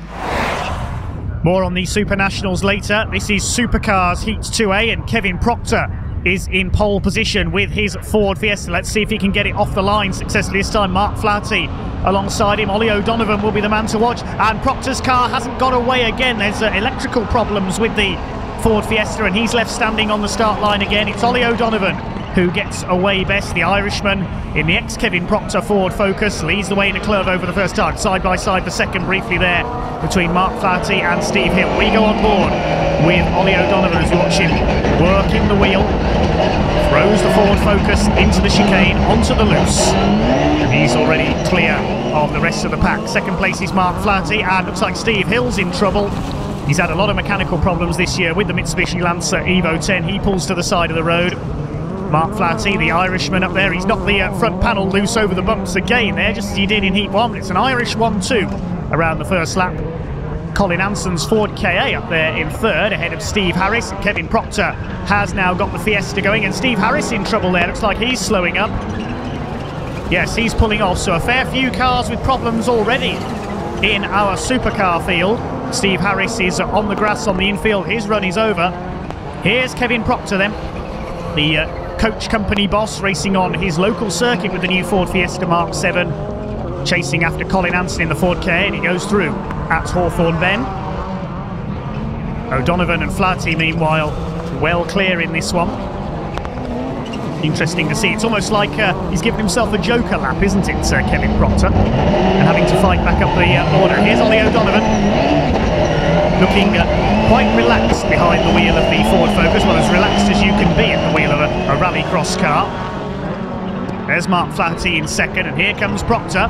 He's fought his way back up the order very well indeed, helped by a couple of cars suffering problems, Steve Hill and Steve Harris, unfortunately. Still that front body panel hanging off Mark Flaherty's ex-Liam Duran Citroën DS3. Citroën DS3 against Ford Fiesta. This is more like the World Rally Championship than Rallycross, and Proctor goes through. He's got that line nailed at Hawthorne Bend, hasn't he? He's through into second place now, but I don't think he's going to catch Ollie O'Donovan. That's going to be another victory for the Ford Focus driver. See how his time compares to Julian Godfrey and the like, who are out in the other half of this heat. Proctor through the hairpin for the last time. O'Donovan has already taken the checkered flag. There is the checkered flag. Proctor comes through for second place ahead of Flaherty. Good recovery drive by Kevin Proctor, but has to give best to this man, Ollie O'Donovan, the Irishman in his Ford Focus. Steve Harris, unfortunately a retirement there. Steve Hill, I can tell you, did get going again and finished behind Colin Hanson in the Ford K8. Here's the other half of the supercar entry then for Heat 2B. We've got Andy Grant in his Ford Focus, Julian Godfrey, Steve Mundy and Simon Horton. So who's going to get away best then? Julian Godfrey will start as favourites here, but it looks like he's just about been out-dragged by Andy Grant, and the Focus driver has got the inside line for Clervaux Corner. He takes up the lead then, Julian Godfrey having to give chase. Third place Steve Mundy in his Focus as Godfrey goes to the inside at Hawthorne Bend, and he goes through into the lead. Now it'll be very interesting to see how Godfrey's time compares to that of Ollie O'Donovan, with that slight delay behind Andy Grant around the first corner. O'Donovan led right from the start of his section of the heat. Steve Mundy there in third, the black and white Focus. There is Andy Grant in the ex-Pat Duran and Will Gollop Ford Focus. Will Gollop, of course, one of the all-time greats of British and international rallycross. But Julian Godfrey, the current kingpin in the British Series, 4 titles in a row. He'll be aiming to win the British Grand Prix here at Croft as well to try and crown his season. Andy Grant there in second place, been a mixed season for him. Steve Mundy, only his second appearance of the year. He came back to the championship in round 5 at Lytton, the Breeden Aggregates sponsored Ford Focus. Being chased here by Simon Horton in the Subaru Impreza. Like Steve Hill, the Japanese car has suffered some mechanical dramas this year, but he's giving Steve Mundy a good run for his money here as they go over the bumps down the back straights. Horton tucked right up on the bumper of the Ford Focus as they come down into the braking area for the hairpin. Good defensive drive by Steve Mundy. As he said earlier, a very underrated rallycross driver is Steve, and holding off Simon Horton here in the big Subaru Impreza. Out in front though, it's Godfrey clear of Grant. This is the main battle now as Horton tries to go to the outside. We've seen the BMW Minis do that earlier on, but it doesn't quite work for Simon Horton. Another man hungry for a good result this weekend. Julian Godfrey's away and gone at the front then. We'll see how his time compares to Ollie O'Donovan, the overall classification for Heat 2. As Mundy pulls away a little bit down the back straight. You run wide here, it's much more rough on the outside over the bumps. There's Andy Grant going through, still in second place, so they're not that far behind, these two, Mundy and Horton. Waiting for the checkered flag to go out. It has gone out this time. Julian Godfrey it was who came home in front. There is the Fiesta. Andy Grant takes second place in that group ahead of Mundy, who held off Horton all the way. Let's see how the times compared, and Julian Godfrey does go quicker than Ollie O'Donovan. Andy Grant in third place, then it's Kevin Proctor, despite that stalling on the grid, then Flaherty, Mundy and Horton rounding out the top 7. Steve Hill, it's been a trying morning for you so far. What's been going on? Yeah, car's actually not too bad. We had a wiper problem in the first turn. I just lost all vision for a couple of laps, so lost a lot of places and had to try and pull some back. And then in the second heat we had a map sensor fail, which just shuts the car down. And it came back on again. I managed to get it going again and it stopped again, so we'll now change the sensor and hopefully that will solve it. Are we good for this afternoon after that? That's obviously well, the the great main thing about it is I actually finished 2 heats, so it means I'm qualified hopefully for the final with a bit of luck. Fair play. Well, listen, we'll keep an eye on you, and we hope you have no more issues this afternoon. We still need a quick time, so we'll have a good run in the last one. All right, best of luck for this afternoon. Thank you. Cheers, Steve. Cheers. The large crowd here at Croft Circuit certainly enjoying the action. We hope you are as well. More Rallycross coming up after this break.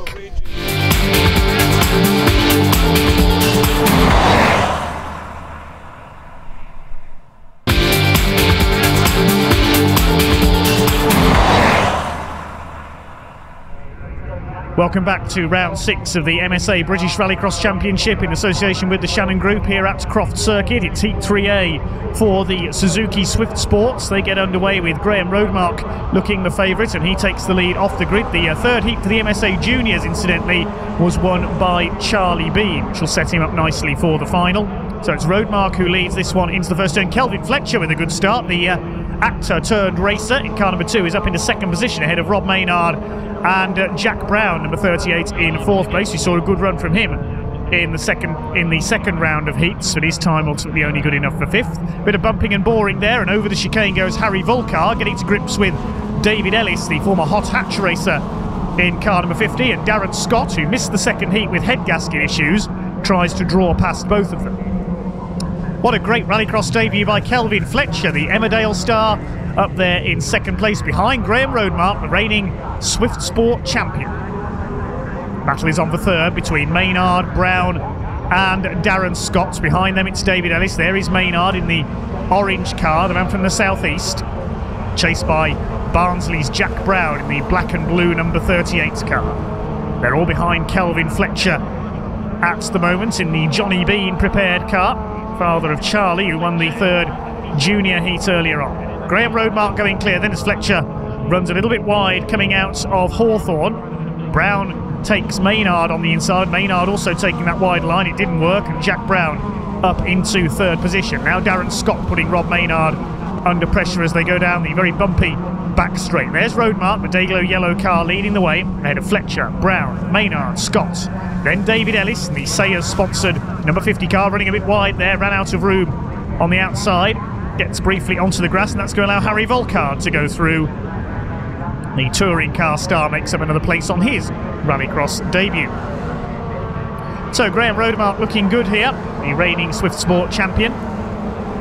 Used to race stock rods on the quarter-mile ovals. Fletcher a bit sideways there, going through Clervaux, pushing just a little too hard, I think. He's got Jack Brown on his tail. Then Darren Scott has got ahead of Rob Maynard. And it looks like Brown going through as they come into the chicane, just about managing to get through side by side for second place. Great scrap between these two. Now Brown pulls ahead in car 38. Kelvin Fletcher goes down to 3rd place as Graham Roadmark continues to pull away at the front. Right at the back in this one is Pat Duran in the red number 46 car, not adapting too quickly to the Suzuki Swift as Fletcher makes a bit of a mistake coming into the hairpin, just got sideways under braking there. And that could allow Darren Scott to close in the 25 car. The checkered flag is out. Roadmark wins it. 2nd goes to Jack Brown, then Kelvin Fletcher, Darren Scott, and the rest of them across the line. See how that result ties in with that of Heat 3B, which is coming up in a moment. Graham Roadmark takes another win on the road, though. Here's the other half of the Swift entry, Heat 3B. Chris Mullen and Tristan Ovenden will start as the favourites. This one, it's Adam Weaver in the Power Maxed car on pole position, but watch for Ovenden trying to make his way through the middle in the red car. He's always a quick starter, and he's going to force his way between Adam Weaver and Andy Hawkes on the run up to Clervaux. He's already into the lead. Looks like Hawkes will try to hold 2nd place on the run-in, but Chris Mullen goes round the outside into 2nd place at Clervaux. It's Hawkes in 3rd, then Mitchell Flaherty and Nathan Heathcote in the number 55 car. So they're all through Clervaux and into Hawthorne Bend A-OK. Alex Spencer at the back in number 96. We saw him have a spin earlier on. It's his first time in Rallycross as well this weekend. The Swift Sports gaining in popularity all the time, very rapidly indeed. Tristan Ovenden, if he wins the A final this weekend, he could well seal the championship. Chris Mullen, the former champion, chasing hard. They've already pulled away from Andrew Hawkes, another newcomer, up there in third place at the moment. So Tristan Ovenden had a rollover while battling with Graham Roadmark for the title at Liddon Hill last season. Clipped the tyres on the inside of Paddock Corner and over he went. No such problems for Tristan today. Chris Mullen up there in second place in the Queenswood and Power Max sponsored car. Through Clervaux into Hawthorn they come. They're well clear of their opposition in this one. Into the chicane. Ovenden from Mullen. A scene we've seen played out so many times this year as Mullen snaps sideways coming out of the chicane. It's still a bit wet there. You can see the puddles on the outside, but the latter section of the lap has dried out quite considerably after the overnight rain here at Croft. Down into the hairpin they come. Way ahead of the rest, these two. There's Andrew Hawkes in third place, under fire from Mitchell Flaherty in number 99. Then we've got Nathan Heathcote in the Country Style Recycling sponsored number 55 car. And then further back behind them, it's Volkard and Spencer. Weaver and Spencer, excuse me. Harry Volkard was out in Heat 3A. Nathan Heathcote moving up to try and have a go at Mitchell Flaherty, and they make contact, and Heathcote spins. Round he goes, and almost a head-on collision there between Mitchell Flaherty and Nathan Heathcote. Nice recovery by the man in the 55, the Country Style car, but he's lost the place there to Mitchell Flaherty. These two together out in front then. Chris Mullen trying to close in on Tristan Ovenden, but I don't think he's going to do it. Tristan is heading for his second checkered flag of the day. Over the infield section they come. Ovenden leads Mullen home, and well behind in third will be a great drive from Andrew Hawkes. And here's the overall result then. Ovenden takes his second win of the day ahead of Chris Mullen. Graham Roadmark's time only good enough for third ahead of Jack Brown, Kelvin Fletcher a fine fifth, Darren Scott and Rob Maynard rounding out the top 7. Heat number 3 then for the RX 150s. Mark Scott, number 1, will again start as the favourite here, but Heat 1 of course showed that he is fallible. We'll see how Mark Scott gets on from towards the rear of the grid. This one taking to the grass there on the left to try and get a run down into Clervaux. It's a great start by Kevin Feeney in buggy number 5. And Kevin leads the way into the first turn. Big lock up there from Mark Scott, and that sent cars skittling everywhere. Stephen Jones and James Grint into the gravel on the outside of Clervaux.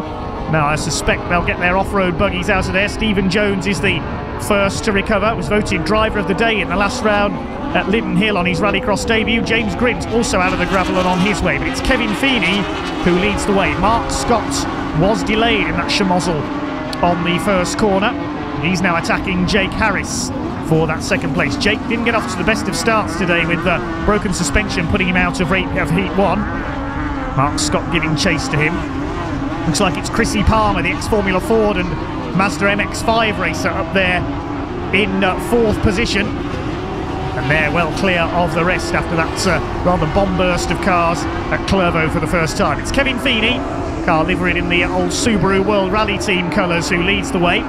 Rejuvenated this weekend. He struggled a bit in the last couple of rounds, had a lot of bad luck early in the season as well, Kevin Feeney.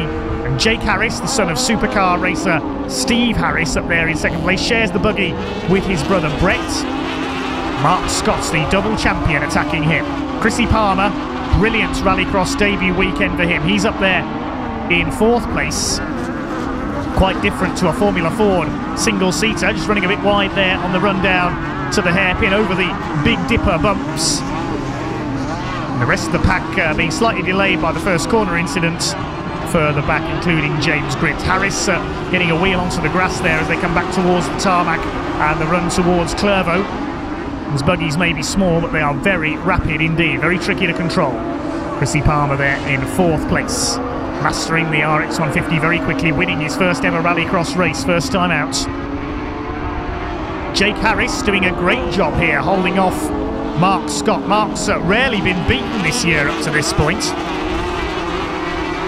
He's having a go at the 69 buggy of Jake Harris here, but this is allowing Kevin Feeney to escape a little as onto the grass there goes Scott. That's lost him a bit of ground to Jake Harris. It looks like he's going to have to be content with 3rd, and it looks like it is going to be a win for Kevin Feeney in RX 150 buggy number 5. Over the infield he comes and takes the checkered flag. Feeney wins it ahead of Harris and Scott, with Palmer not far back in 4th place. Good racing there as always from the RX 150 buggies, and here's the result. Kevin Feeney, a fine win ahead of Jake Harris. Mark Scott having to settle for third ahead of Chrissy Palmer. It was Adam Sargent who came through for fifth in the end ahead of Stephen Jones, recovering from that gravel bashing on the first corner, and Tom O'Rourke completing the top 7. Moving swiftly on then to hot hatches and BMW Minis. Their third heat of the day. The Saxos of Joe Cunningham and Stephen Gaunt should be quicker than the BMW Minis off the line. And once again, it's Steve Gaunt who takes the lead on the run down into Clervaux for the first time. We're on board with Chris Hudson looking for his third BMW Mini category win of the day, but he's been forced out wide on the first corner and has lost places. His brother Kiefer Hudson alongside him there. It's David Bell who is the leading BMW Mini, so not such a good start this time for Chris Hudson. Stephen Gaunt leads it under fire from Joe Cunningham, the ex-motocross and rally man. You can tell he used to be a motocross rider because of the way he goes over these bumps. Look at that down the back straight, like a roller coaster as they head over those treacherous bumps. Stephen Gaunt leads it then. David Bell keeping up with the two Citroens, the only two hot hatch entries this weekend. John Clayton doing a good job to hold off the Hudson brothers further back as well. We're on board with Chris Hudson, struggling to see where he's going, I think, through that windscreen. He's not letting it slow him down. And he's back in the midfield in this one behind his brother Kiefer, who's all over the rear bumper of John Clayton. Into Clervaux they head. It looks like Gaunt's lost it. I caught a glimpse there just as they went out of shot. Yes, Stephen Gaunt spins at Clervaux. He's lost the lead. Kiefer Hudson spins in avoidance and he'll drop to last place. Goes with Rebecca Ryder there as he rejoins. So Stephen Gaunt's bad luck has struck again. He spins away the lead. It's now this man, Joe Cunningham, on his return to Rallycross from the world of rallying, who leads a clutch of BMW Minis. It's David Bell leading them in second place overall, already the champion for 2014. Then it's Chris Hudson. He's got ahead of John Clayton. And then the unfortunate Stephen Gaunt after that spin up at Clervaux second time through. Good strap going on for second place. Chris Hudson wants another BMW Mini victory. He's right on the tail of David Bell as they come over the infield section, back onto the tarmac and get the power down in full from these BMW Minis. Chris Hudson tries to make a move, but John Clayton's right there behind him, and Hudson into the gravel. Clayton runs wide as well, and that's dropped, he hasn't lost the place, but that's dropped Chris Hudson back a couple of car lengths from David Bell. So he could be about to lose his unbeaten run in the BMW Minis here at Croft today. Just running through the gravel, very easy to do up at Clervaux. There's John Clayton, bit of damage to the rear corner of his car, but he's still pushing on ahead of Stephen Gaunt and Kiefer Hudson, who was delayed by a spin earlier on. But out in front of all this lot is Joe Cunningham in the Citroen Saxo. He's all set for his second win of the day. Retired in Heat 1, but he won the second heat. He's going to win Heat 3 as well. There is the checkered flag. Cunningham wins it. Bell wins the BMW Minis ahead of Chris Hudson, Clayton, Gaunt and Kiefer Hudson. There's the result confirmed then. Joe Cunningham, a successful return to Rallycross. Bell in second to win the BMW Minis ahead of Chris Hudson, John Clayton, Stephen Gaunt, Kiefer Hudson and Rebecca Ryder completing the top 7. Moving back into Supernationals now, and Tony Simpson's been talking to some of the drivers. Yeah, we're having a really good day. The car's just wonderful. I'm finding that my driving's been very consistent today, which I'm quite happy with. And yeah, just looking forward to the finals now. So you've had a third, a first and a second in the heats. So that sets you up quite nicely, really. You've got to be in the A final, surely. Yeah, we're very confident that we are in the A final. I was just about to go find out the times, so we'll soon see, but looking forward to it. Fair play. Are you doing the Grand Prix tomorrow? Definitely, yeah, we'll be in the Grand Prix. Don't you worry about that. Dave Bell, will be fantastic 3 out of 3 for you today. I know it's your home circuit, but it's been pretty dominant. We're just putting a bit of practice in tomorrow so we can beat them supercars, really. Are you fancying it? Oh, God, yeah. They're not that quick. They've only 10 seconds on us. I'll find that in the morning. Where are you going to find that? Because I've been looking around your truck and it's not round there, mate. No, we're just keeping it. It's just well hidden, that's all. No, we're having a really good time today. And bring it on for tomorrow as well, yeah. Yeah, we're good. Gary Simpson, consistency has been the key in the heats for you today, and looks like you've finally got that car working. Yeah, it's taken a while. We've had a bit of development this year, so really the last time out at Lyden and then out today and tomorrow is really just to see how the car goes and play with setup, and hopefully have a bit better of a go next year. I think it's quite nice actually in the Supernationals as well to see a rear-wheel drive car. Was that kind of the plan? Do something a bit different? Not so much different. I'm a bit old-fashioned. I like rear-wheel drive. I'm not into front-wheel drive. I like old stuff. So you know, couldn't afford a Mark II Escort, so we go with the next best thing. Fair play. Listen, in that last heat, it all got a little bit swapping of paint. I think right near the end there, because I think it was you and Guy Corner were neck and neck, and there was a few swaps of places and everything else. A little bit of paint left. Everything good? Everything's sweet, yeah. You know what it's like, everybody wants to be ahead of everybody else, so we both wanted the same line into the hairpin at the top of the circuit, and I was on the inside, Guy was on the outside, and you know, it happens in Rallycross. There's nothing malicious there, it's just Rallycross for you. Ever entertaining, the Supernationals in their third heat. The segment wins went to this man, Mike Howlin, along with Alan Tapscott and that man Dave Bellaby in the Lotus. Stuart Emery, meanwhile, in the Peugeot, was still struggling towards the back of the field with that persistent misfire. But how did the results work out at the end of the 3 runs? Dave Bellaby was on top again, 3 wins out of 3. Gary Simpson took second ahead of Guy Corner, then Alan Tapscott, Mike Howlin, Jeff Mertens and Gary Dixon down in 7th. His title all but slipped away. Kevin Proctor, a bit of a funny tale this one, because you seem to be starting off like you're crawling and then you're absolutely storming through the field. What's going on? We've got a problem with the launch control, so I've tried to use it this morning and I've kept stalling, and now the car keeps stalling and it's missing, and so we've got a few gremlins in there that we're trying to sort out. Once we get the car going, the car goes really well, but we're working on it. It's an ongoing project. Right, because to be fair, as I say, we've watched it on the start line. You think, okay, Kevin's got a problem, he's out, and then all of a sudden you just see this thing come through the field. So as you say, once it's going, it's flying. I mean, we always knew the car had potential. It's just getting the jigsaw together, and we're nearly there. You know, as I say, once it's going, I mean, it's a pleasure to drive. It's just once we get the launch sorted and the missing, it'll be great. Ollie O'Donovan, we've not spoken to you today, we've not caught up with you today, but nobody's caught up with you today. 3 out of 3 for you. Well, that's good that nobody caught up. Yeah, we still have the big final to go down, and let's hope nobody catches up then. Everything okay with the car? I know you had some problems at Lyddon, obviously they're all lined out now. Yeah, no, our car's absolutely faultless today. Barry's working very hard as usual, but I know the car's good and we're good. In the third heat for the Supercars, Ollie O'Donovan was on top again, but in the other section of the heat there was a surprise as Andy Grant led home Julian Godfrey. Focus performing superbly against the 4-time British champion. Simon Horton, meanwhile, suffered broken steering on his Subaru.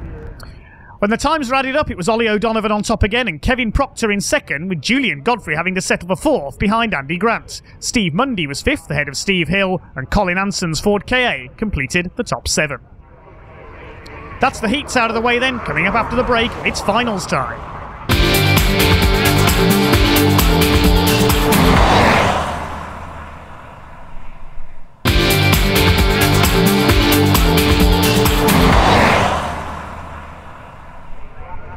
Welcome back to Croft Circuit. It's final time at round 6 of the 2014 MSA British Rallycross Championship in association with the Shannon Group, and we are underway with the final for the MSA Juniors. Will it be Drew Bellaby? Will it be Charlie Bean? Or will Jake Taylor cause an upset? He's been in good form today. Well, we're underway, and it's Charlie Bean who leads on the run down to Clervaux for the first time. Jake Taylor we're on board with, trying to move across and take second place, and he's taken second place away from Drew Bellaby, so Drew not getting the start perhaps that she wanted.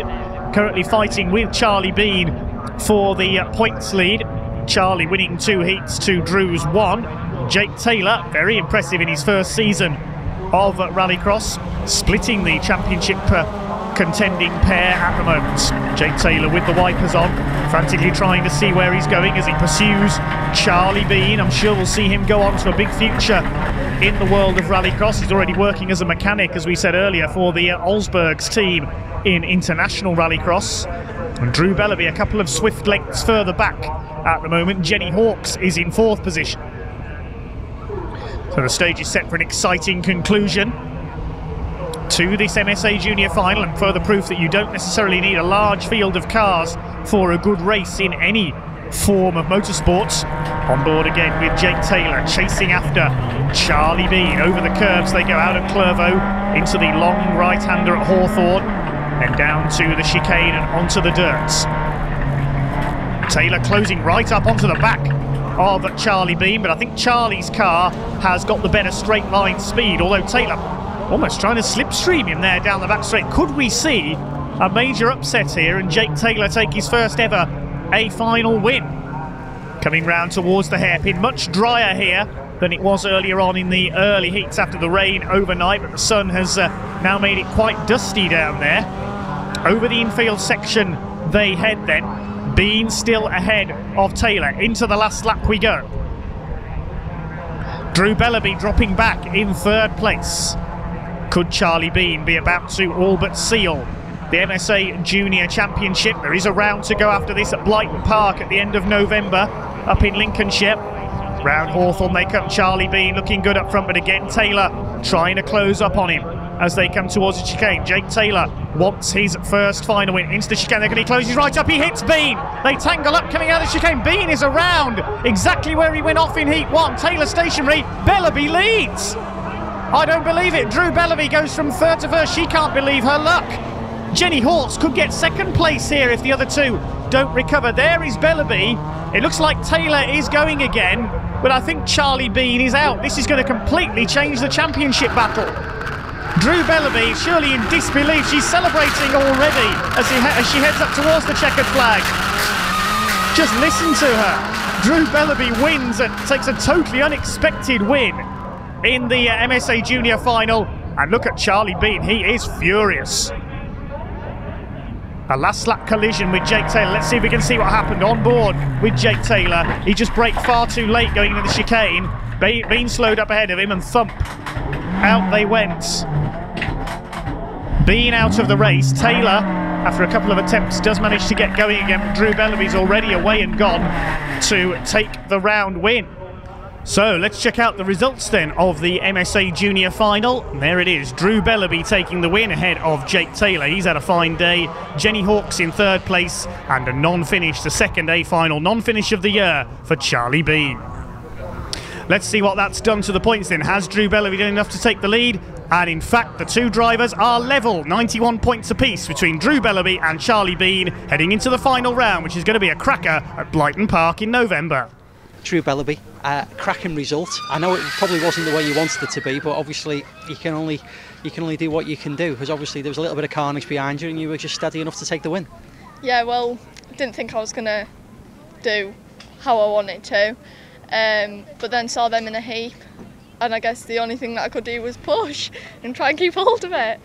So how does that leave you now championship-wise? I'm not 100% sure, but I think I might be leading, but I know that it will depend on Blyton. Yeah, obviously you guys have got an extra round outside of British Rallycross, which is the end of November, so you've still got to wait and keep everything together on that one before anything can be decided. I do, yeah, there is only a few points between me and Charlie, so it will depend on Blyton. Listen, well done for today, cracking drive. Thank you very much.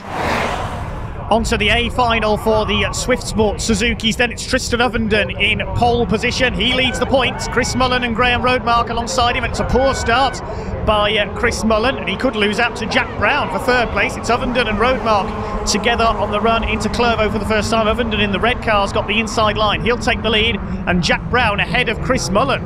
Kelvin Fletcher pushes his way past Rob Maynard up into fifth position. He's had a cracking rallycross debut. There's David Ellis at the back of the field. He qualified for this race by winning the B final. But it's Tristan Ovenden who leads the way then from Graham Roadmark, and Jack Brown having one of his best appearances so far in his first season in rallycross, up in third place ahead of Chris Mullen, who's left rueing that poor start. Darren Scott in fifth position further back. It's the top four starting to break away now. Jack Brown proving that he can run with the big names in Swift Sport Rallycross. Kelvin Fletcher has dropped to the rear of the field. Looks like he's got a problem. It's Tristan Ovenden who leads the way. This will put him well and truly in pole position for the championship. There is a round to go, like the juniors, at Blyton Park in November. In the fading light, it's Brown running wide there onto the gravel. He almost overshoots the chicane. He loses the place to Chris Mullen, so Jack Brown drops back into fourth. Darren Scott is in fifth place. Then it's Maynard and Ellis. We seem to have lost Kelvin Fletcher. He's out of the race. A very impressive rallycross debut indeed, though. Down the back straight head the leaders. Ovenden increasing his lead, and Chris Mullen is closing on Graham Roadmark for second place. The last two winners of the championship, and they'll be eager to retain it, but they need to catch Tristan Ovenden here. There's Darren Scott ahead of Maynard and Ellis. Further back in the order, they're into the last lap now of this A final for the Suzuki Swift Sports. Action-packed day, guest drivers, celebrities, great racing. This meeting has had it all for the Swift Sports. Into Hawthorne for the last time then. Tristan Ovenden is in the clear, and he will be the clear favourite to take the title, extending his points lead over Graham Roadmark, who's still under pressure from Chris Mullen. He'll be ruining that poor start from the middle of the front row. Jack Brown still there in fourth place after that mistake at Clervaux, but heading down into the hairpin for the final time. It's going to be a win for Tristan Ovenden in car 72. The Goody Demolition sponsored machine heads out of the final corner and takes the checkered flag. Ovenden wins it, Roadmark second, Mullen third. Jack Brown completes a good day with fourth, and a long gap back to the pursuers, which are led by Darren Scott ahead of Maynard. Confirm the full results then in just a second. Well done indeed to Tristan Ovenden. Here's your result. Ovenden the winner ahead of Roadmark and Mullen. Jack Brown in fourth ahead of Darren Scott, Rob Maynard, and B final winner David Ellis. Completing the finishers, Kelvin Fletcher was a retirement. We'll see what that does to the points standings then. Heading into the last round, and Tristan Ovenden with a lead of some 15 points over Graham Roadmark, so the championship not quite done as yet. Chris Mullen in third place, that's Maynard and Brown. We probably need to let our viewers know, obviously, you do an extra event after the end of the British Rallycross season, so at the moment you've still got one more event to go, but you are now leading the championship. Yeah, I have been leading the championship most of the year actually, but we were allowed to drop a round, drop a score, and like you say, we've got the extra round, so it's, I don't know if it's quite done yet or not. Okay. It's very close, but today's been fantastic. The weather's been great, like you say, 2 heat wins, and I've had no real damage. The car's been good. So yeah, all the sponsors have been fantastic. It's been a good day today. On to the RX 150 buggies then. If Mark Scott wins this one, he will be unbeaten in A finals this year. He's second on the grid behind Kevin Feeney, who's had a better day in buggy number 5. Away we go. Scott's got the start he wanted by the look of things, trying to out-drag Kevin Feeney on the run down into Clervaux. It's side by side for third as well between Chrissy Palmer and Jake Harris, and Scott's later on the brakes for Clervaux. He takes the lead, looking for final win number 6 this year. Kevin Feeney in second place, and it's Palmer, Harris and James Grint next in the order. One non-starter incidentally, Richard Moore not making it out. His buggy broke down in Heat 2. Kevin Feeney up there in second place. There's a battle going on for the minor placings in the championship. It's very close for second between James Grint, Kevin Feeney and also Adam Sargent, who's further back in the order. Chrissy Palmer side by side with Harris, who runs wide on the run up to the hairpin. Scott leads, Feeney second, Palmer just ahead of Harris, and James Grint in there in the dust somewhere as well. So it's Mark Scott who leads the way then ahead of Feeney. It's Mark heading for his 6th A final win out of 6 this year. An unprecedented feat. He's already, of course, sewn up the championship at the previous round at Lytton for the 2nd year running. There's James Grint back in 5th place at the moment. Kevin Feeney still holding second, but under attack from Chrissy Palmer, former Formula Ford UK racer. She's been racing more recently in the Mazda MX-5 Supercar. They're being chased by Jake Harris, a mixed season for him in buggy 69. Then it's James Grint and the rest further behind. Feeney a bit sideways coming through the hairpin. He always does flick the number 5 buggy sideways through there. Very spectacular driver is Kevin Feeney, but he's losing ground here too. Mark Scott, fresh from his World Rallycross debut in Turkey. The first ever World Rallycross Championship held this year, of course, won by Petter Solberg. Rallycross is definitely going through a real boom period at the moment. And there's still the British Grand Prix to come this season as well. That'll be coming up in our next programme. Kevin Feeney being pushed, quite literally, by Chrissy Palmer through the chicane. That puts Feeney a bit sideways. Palmer not able to get through. Mark Scott's away and clear. And banging wheels for second place. Look at this. Palmer barges his way past Kevin Feeney. for second place. In fact, that could lose Kelvin Fletcher second in the championship if he drops down to third. Harris and Grint are all over each other for fourth and fifth places. Grint has got by Harris. And again, that could promote James Grint to second in the championship. We'll see in just over a lap's time. We're into the last lap now. There's Stephen Jones, the relative newcomer, only his second meeting. He's having a sniff at Jake Harris now for what will be fifth place if he gets through. Stephen Jones, driver of the day at the last round at Lytton Hill. It's going to be surely another win for the double champion. Mark Scott, he's going to make it 6 final wins out of 6 this year in the RX 150s. Palmer on his own in second now, and Kelvin Fletcher trying to hold off James Grint. These two fighting for second place in the championship. Checkered flag is at the ready then, and it is a win for Mark Scott. He's unbeaten in A finals this year. Coming through for second, what a rallycross debut for Chrissy Palmer. He'll be very pleased with that. Feeney holds off Grint for fourth place. Then Harris, Jones, the other finishers, Adam Sargent and Tom O'Rourke. There's your result confirmed then. Scott the winner ahead of Chrissy Palmer. Kelvin Fletcher holding off James Grint for third. Then Jake Harris, Stephen Jones rather, and Adam Sargent completing the top 7. The other finisher was Tom O'Rourke. Richard Moore, sadly a non-starter. Let's have a look what's that's done to the points then. Well, Mark Scott already championed by a country mile, and James Grint does indeed pick Kelvin Fletcher and Adam Sargent for second place ahead of Richard Moore, Larry Sargent and Tom O'Rourke. Mark Scott, you were meant to be out for fun today, but you seem to just pulverise everyone as usual. Just seems to be when I get in that buggy, I just see red. I've just got to go flat out. But yeah, got the win, end to a perfect season, and hopefully we'll move on from here.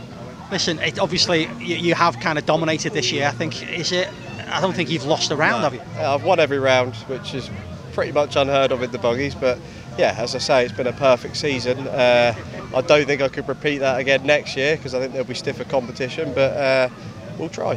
You've got to try and get out with the buggies, haven't you, next year? Well, that's my overall goal is to progress into a supercar. But we'll see what the budget's like and where we can go from here. Now it's on to the Hot Hatch and BMW Mini final. We join it with Joe Cunningham and Steve Gaunt in the two Saxos setting the pace, and with Chris Hudson once again leading the BMW Minis ahead of David Bell, Kiefer Hudson, John Clayton and Rebecca Ryder. So a full field of 7 cars for the Hot Hatch and BMW Minis, and Kiefer Hudson throws a wheel into the tyre wall at Clervaux. He goes, a front wheel comes off the BMW Mini. The race continues though, and Stephen Gaunt, he's under real pressure for second place from Chris Hudson. Chris has a look, he bangs him sideways coming into the hairpin. Gaunt's going to go off onto the grass. This could allow Chris Hudson and David Bell to come through. Gaunt rejoins, he's gone into the side of Chris Hudson, round he goes, bang into the tyre stack, and he gets hit again by David Bell. That's a nasty one for Stephen Gaunt, and that's surely going to be a red flag. Yes, the race is stopped to check on Stephen Gaunt. He took 2 big hits there. Meantime, Kiefer Hudson being reunited with his errant wheel up at Clervaux.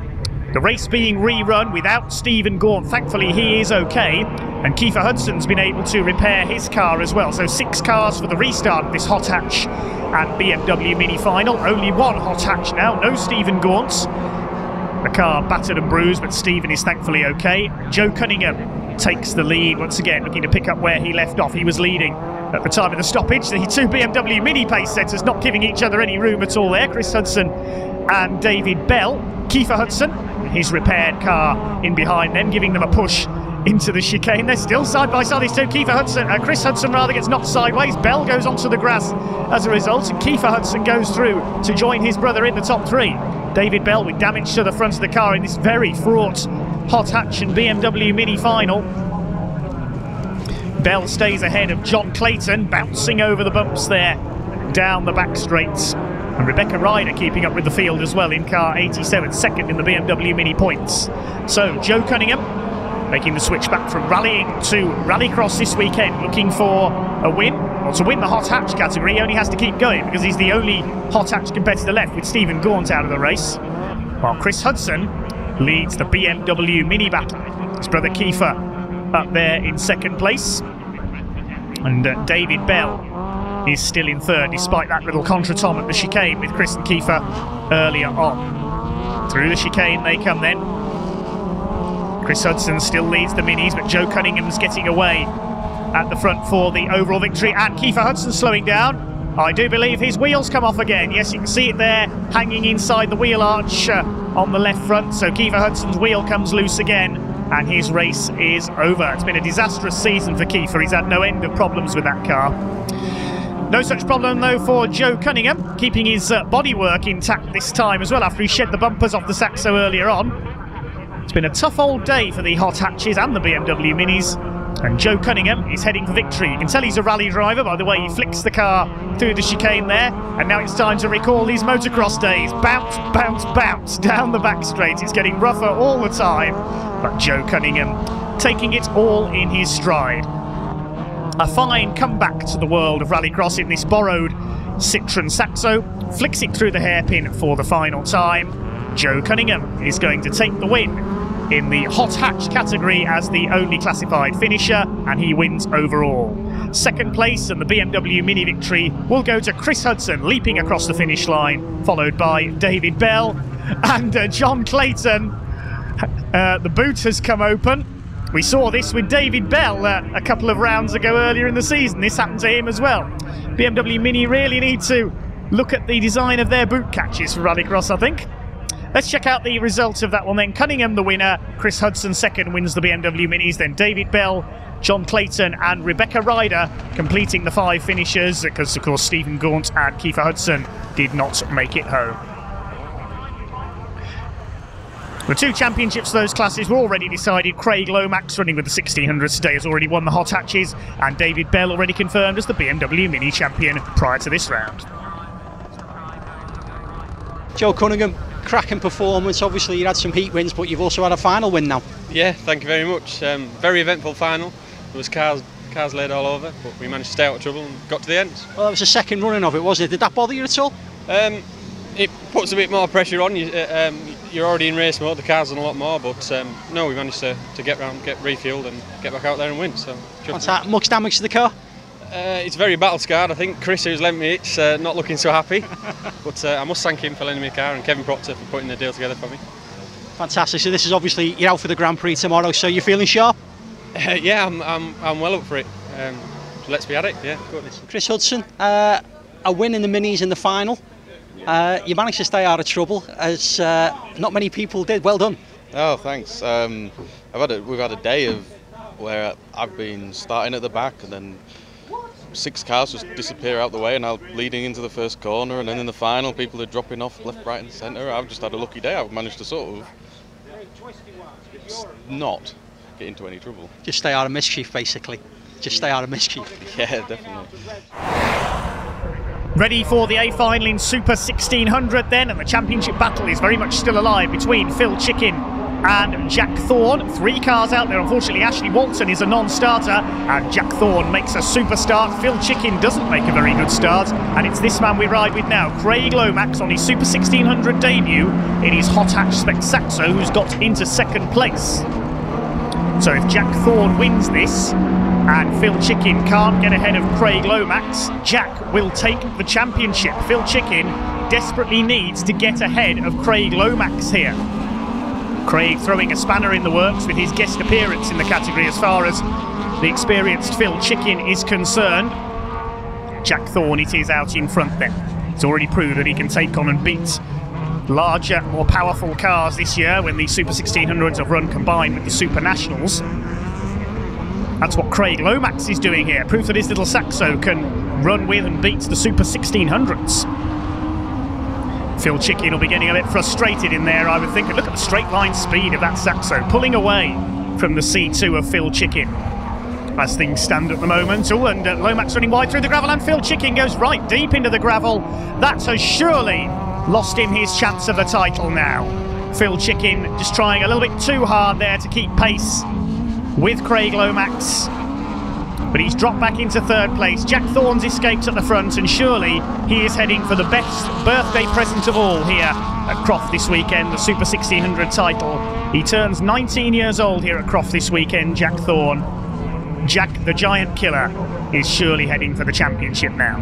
Phil Chicken won't give up. He's a very experienced rallycrosser of many years standing. He's got 1 lap to try and catch this man, Jack Thorne. Onto the tarmac goes the little C2. Here's the battle for second place. Phil Chicken is closing back up slightly. Onto the back of Craig Lomax. He'll hand his car over to touring car star Dave Newsham for the Rallycross Grand Prix. Oh, Phil Chicken's hit the tyres at Clervaux. Now that looks dodgy, that front wheel. Has that taken the right front wheel off? No, it's still there. He's keeping going. But Phil Chicken's chance of victory has now gone. You can see the bodywork hanging off there. The front wheel is exposed. We're with Craig Lomax. He's way behind Jack Thorne. We can't even see the C2 up ahead of us. And Jack Thorne, Jack the Giant Killer, is heading for the Super 1600 Championship. Chicken isn't going to get past Lomax. Thorne wins the race and the title. And who's coming through for second place? It's going to be Craig Lomax in the Saxo ahead of the battered and bruised car of Phil Chicken. Phil lucky not to knock off a front wheel when he hit that tyre stack at Clervaux. Craig Lomax has got the door open. He's doing a Martin Shanker. He used to celebrate his wins like that, leaning out of the car. Let's check out the official result of that one then. As the cars pull back in, look at the front corner of Phil Chicken's car. There's your result. Thorne the winner ahead of Lomax. Phil Chicken in third. Ashley Walton was a non-starter. We'll take a look at what that's done to the points then. And see who has for definite taken the Super 1600 title. There it is proved officially. Jack Thorne ahead of Phil Chicken by just a couple of points. And with those two are the only ones to contest every round this year. Nobody else anywhere near them. Jack Thorne, pretty convincing victory in the end in the finals, but you haven't had it all your own way today. It looks like you've had a little bit of a fight on today. Yeah, it's not been easy. To be honest, whole year hasn't been easy. Been trying to make up the points from missing Holland, but we got there in the end. Done what counted, and that's the final. So I was just about to say, so how does that leave you now championship-wise? In my head, in my family's head, we've won the championship by 1 point. But until it's confirmed, I wouldn't like to say. Fantastic. Well, listen, it's been a great drive all day today. I assume you're going to do the Grand Prix tomorrow? Yes, doing the Grand Prix, bit of fun. Listen, well done today. Best of luck for tomorrow. Cheers. Thank you. Time for the Supernationals then. Don't forget that Gary Dixon needs to win here in the Vauxhall Astra from the back of the grid to be in with a chance of the championship. It's a super start from the treble heat winner though, Dave Bellaby, and he pulls away as they head down towards Clervaux for the first time. Gary Dixon is at the back and his championship chances are slipping away. There's Paige Bellaby, done very well to qualify for the A final alongside her father. Jeff Merton's in behind them. There is Gary Dixon in the Astra. There's a spin for Alan Tapscott. He's collected a tyre stack going through Hawthorne. He rejoins at the back. This is the battle for second place. Gary Simpson, he's had a fine day in the BMW E30, battling with Guy Corner. But there's our leader, clear of the field already. The fast-starting Lotus of Dave Bellaby, looking for his second successive A final win. He was quickest in all 3 heats overall, and he's looking good for a maximum. Simpson in second place, then it's Corner. Mike Howlin is up into 4th place from the back of the grid. He won the B final. Guy Corner running just a little bit wide. Now I can tell you, Stuart Emery did manage to make it out in the B final despite his engine troubles, and we'll wait to confirm shortly after this race whether that is enough for him to take the title. It surely is going to be enough because Gary Dixon needed to win this A final, and it's looking pretty much impossible, it has to be said, from here. With Dave Bellaby clear at the front, Dixon down towards the back of the field. It's the battle between Howlin and Jeff Mertens. This is the fight for 4th place. Mertens, the Belgian visitor, moving up on the inside. Of course, he can't score points towards the British series, but he's giving it a good go against the Welshman Mike Howlin for 4th place. Here's the fight for second between the classic BMW of Gary Simpson and the Peugeot of first season newcomer Guy Corner. What a wonderful first season in Rallycross he's had in the Peugeot 206. Here's the fight for 4th. Mertens has got ahead of Mike Howlin. They're almost side by side there as they come out onto the tarmac. And behind them we have Paige Bellaby in her Lotus under fire from Gary Dixon. And at the back of the field after that earlier spin, Alan Tapscott in his Corsa. Well, Dave Bellaby is out in front as the rest scrap behind him. Here's Gary Dixon. He knows his chance of the championship sadly is pretty much gone, but he's giving it a good go. Chasing young Paige Bellaby, who we heard from with Tony in the pits earlier. She's had a good day in her Lotus Exige. Maybe her sister Drew will move up and compete in one of those next year, who knows. Great ambassadors for Rallycross, the Bellaby family, as are all these drivers. We're into the last lap now then. Dave Bellaby is away and clear at the front, heading for his second successive A final victory. But who's going to be second? This battle is not over yet. Guy Corner chasing down Gary Simpson in the big BMW. The other BMW of Vince Bristow was in contention for third in the championship, but sadly failed to qualify for the A final. So Guy Corner is looking likely to take third in the championship behind Stuart Emery and Gary Dixon. There is our race leader then. Dave Bellaby made the perfect start. No one's really got near the Lotus all day, and it's going to be a dominant second successive A final victory following his win at Lytton. Dave Bellaby wins here at Croft. Who is going to be second? It's going to be Gary Simpson, only just in the BMW ahead of Guy Corner. Jeff Mertens comes over in fourth. Then it's Mike Howlin. Paige Bellaby is next. Gary Dixon taking the flag on the grass. And finally, Alan Tapscott.